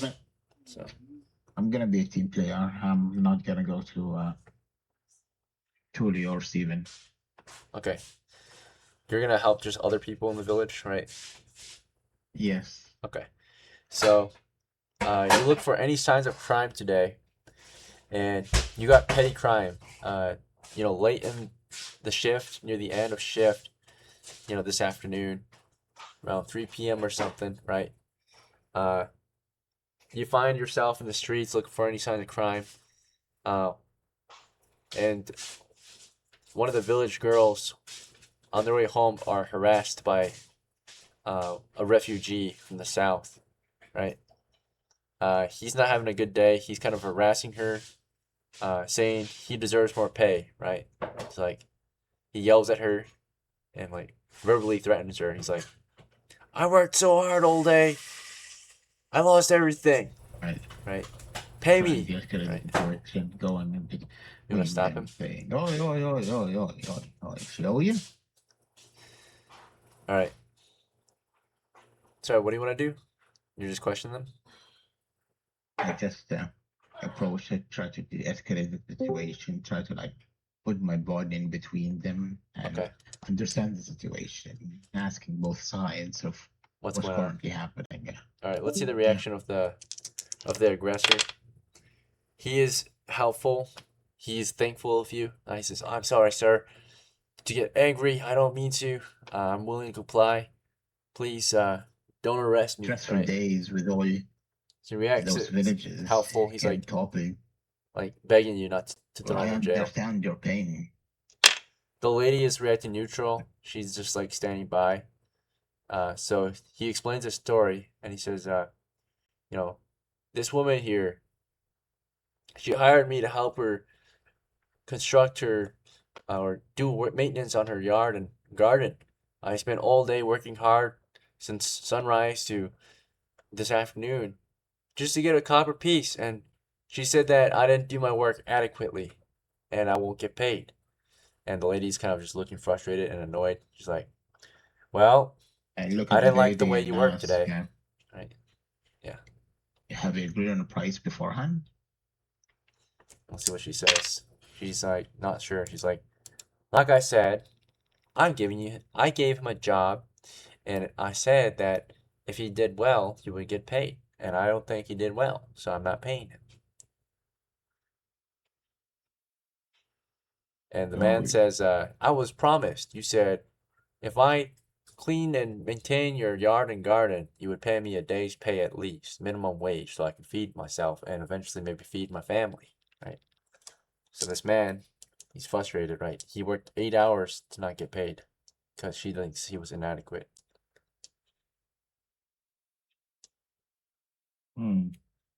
So what do you think? You want to?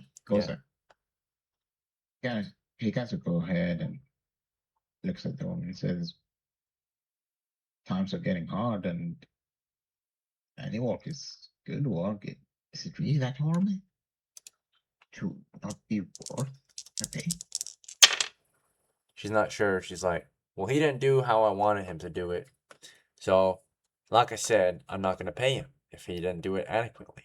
So maybe if he works a second shift, he'll get paid if he does it correctly this time. How's that?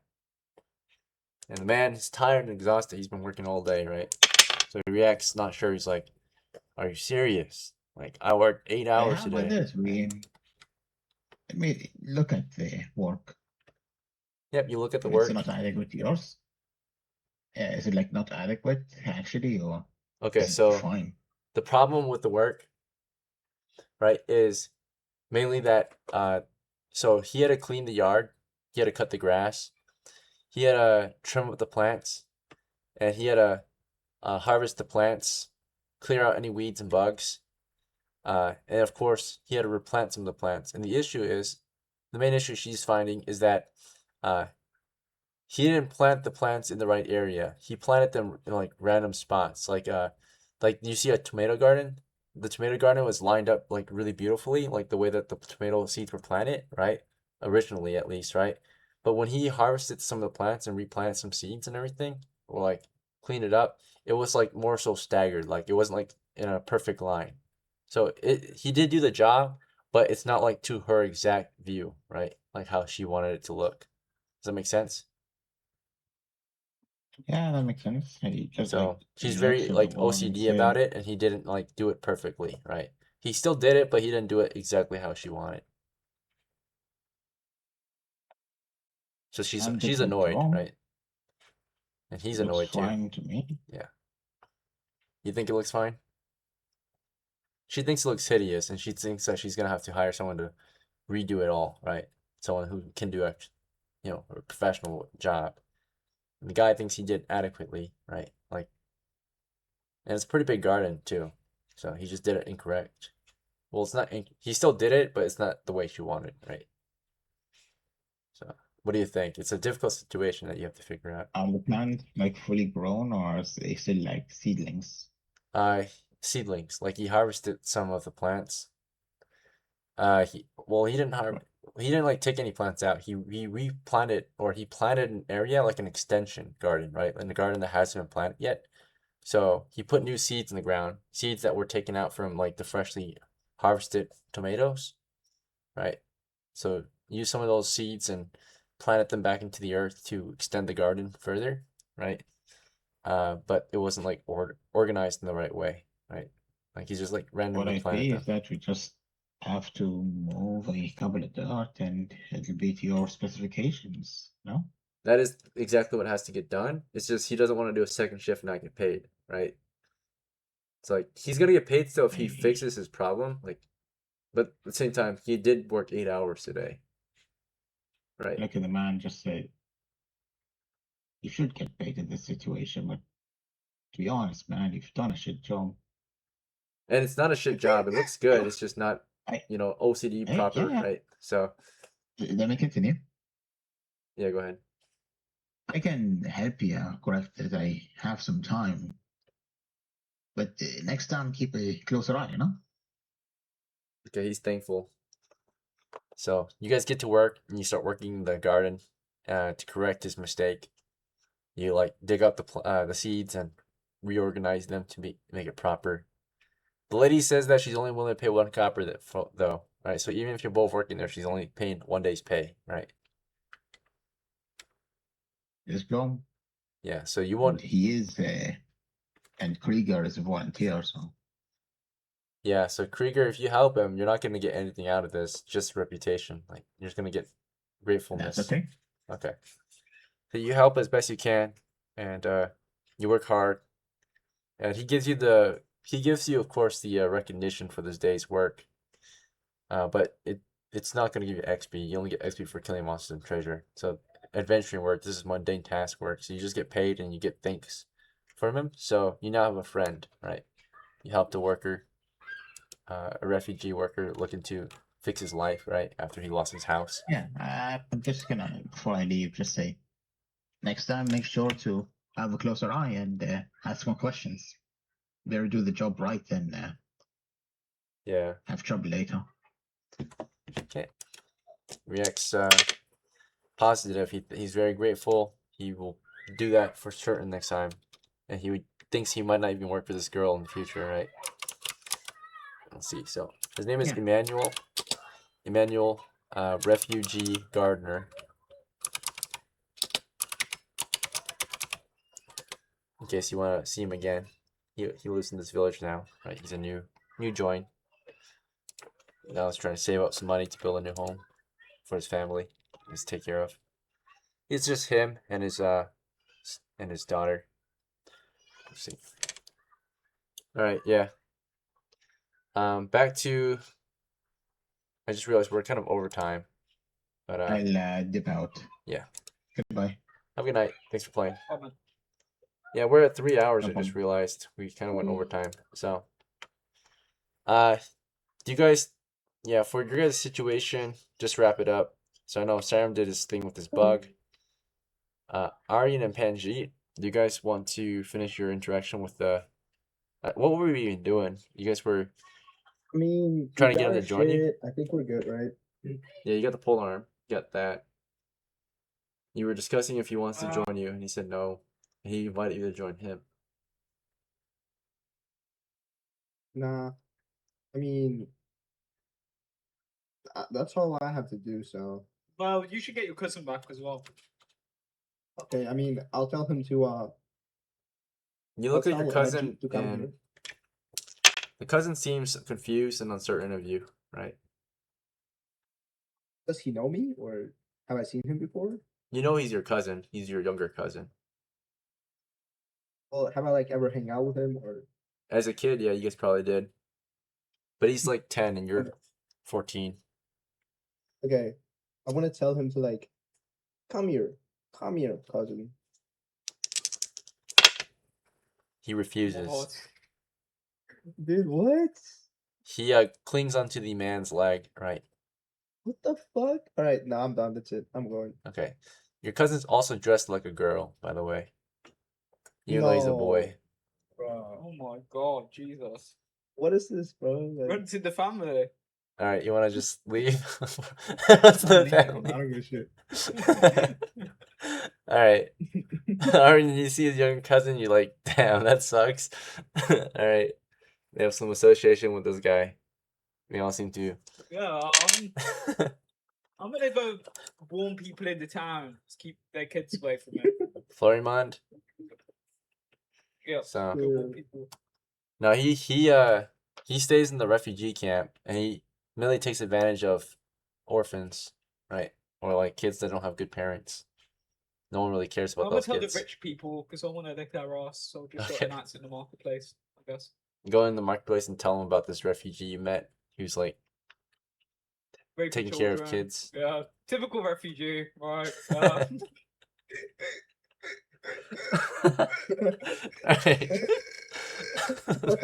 It's horrible. But yeah. No, bear in mind, he's not like a foreigner. He lives around here. He just lost his home. Like he lives in the countryside. That's what they will say. Alright, gentlemen. I'll see you guys in the next one. Have a good night. Alright, peace.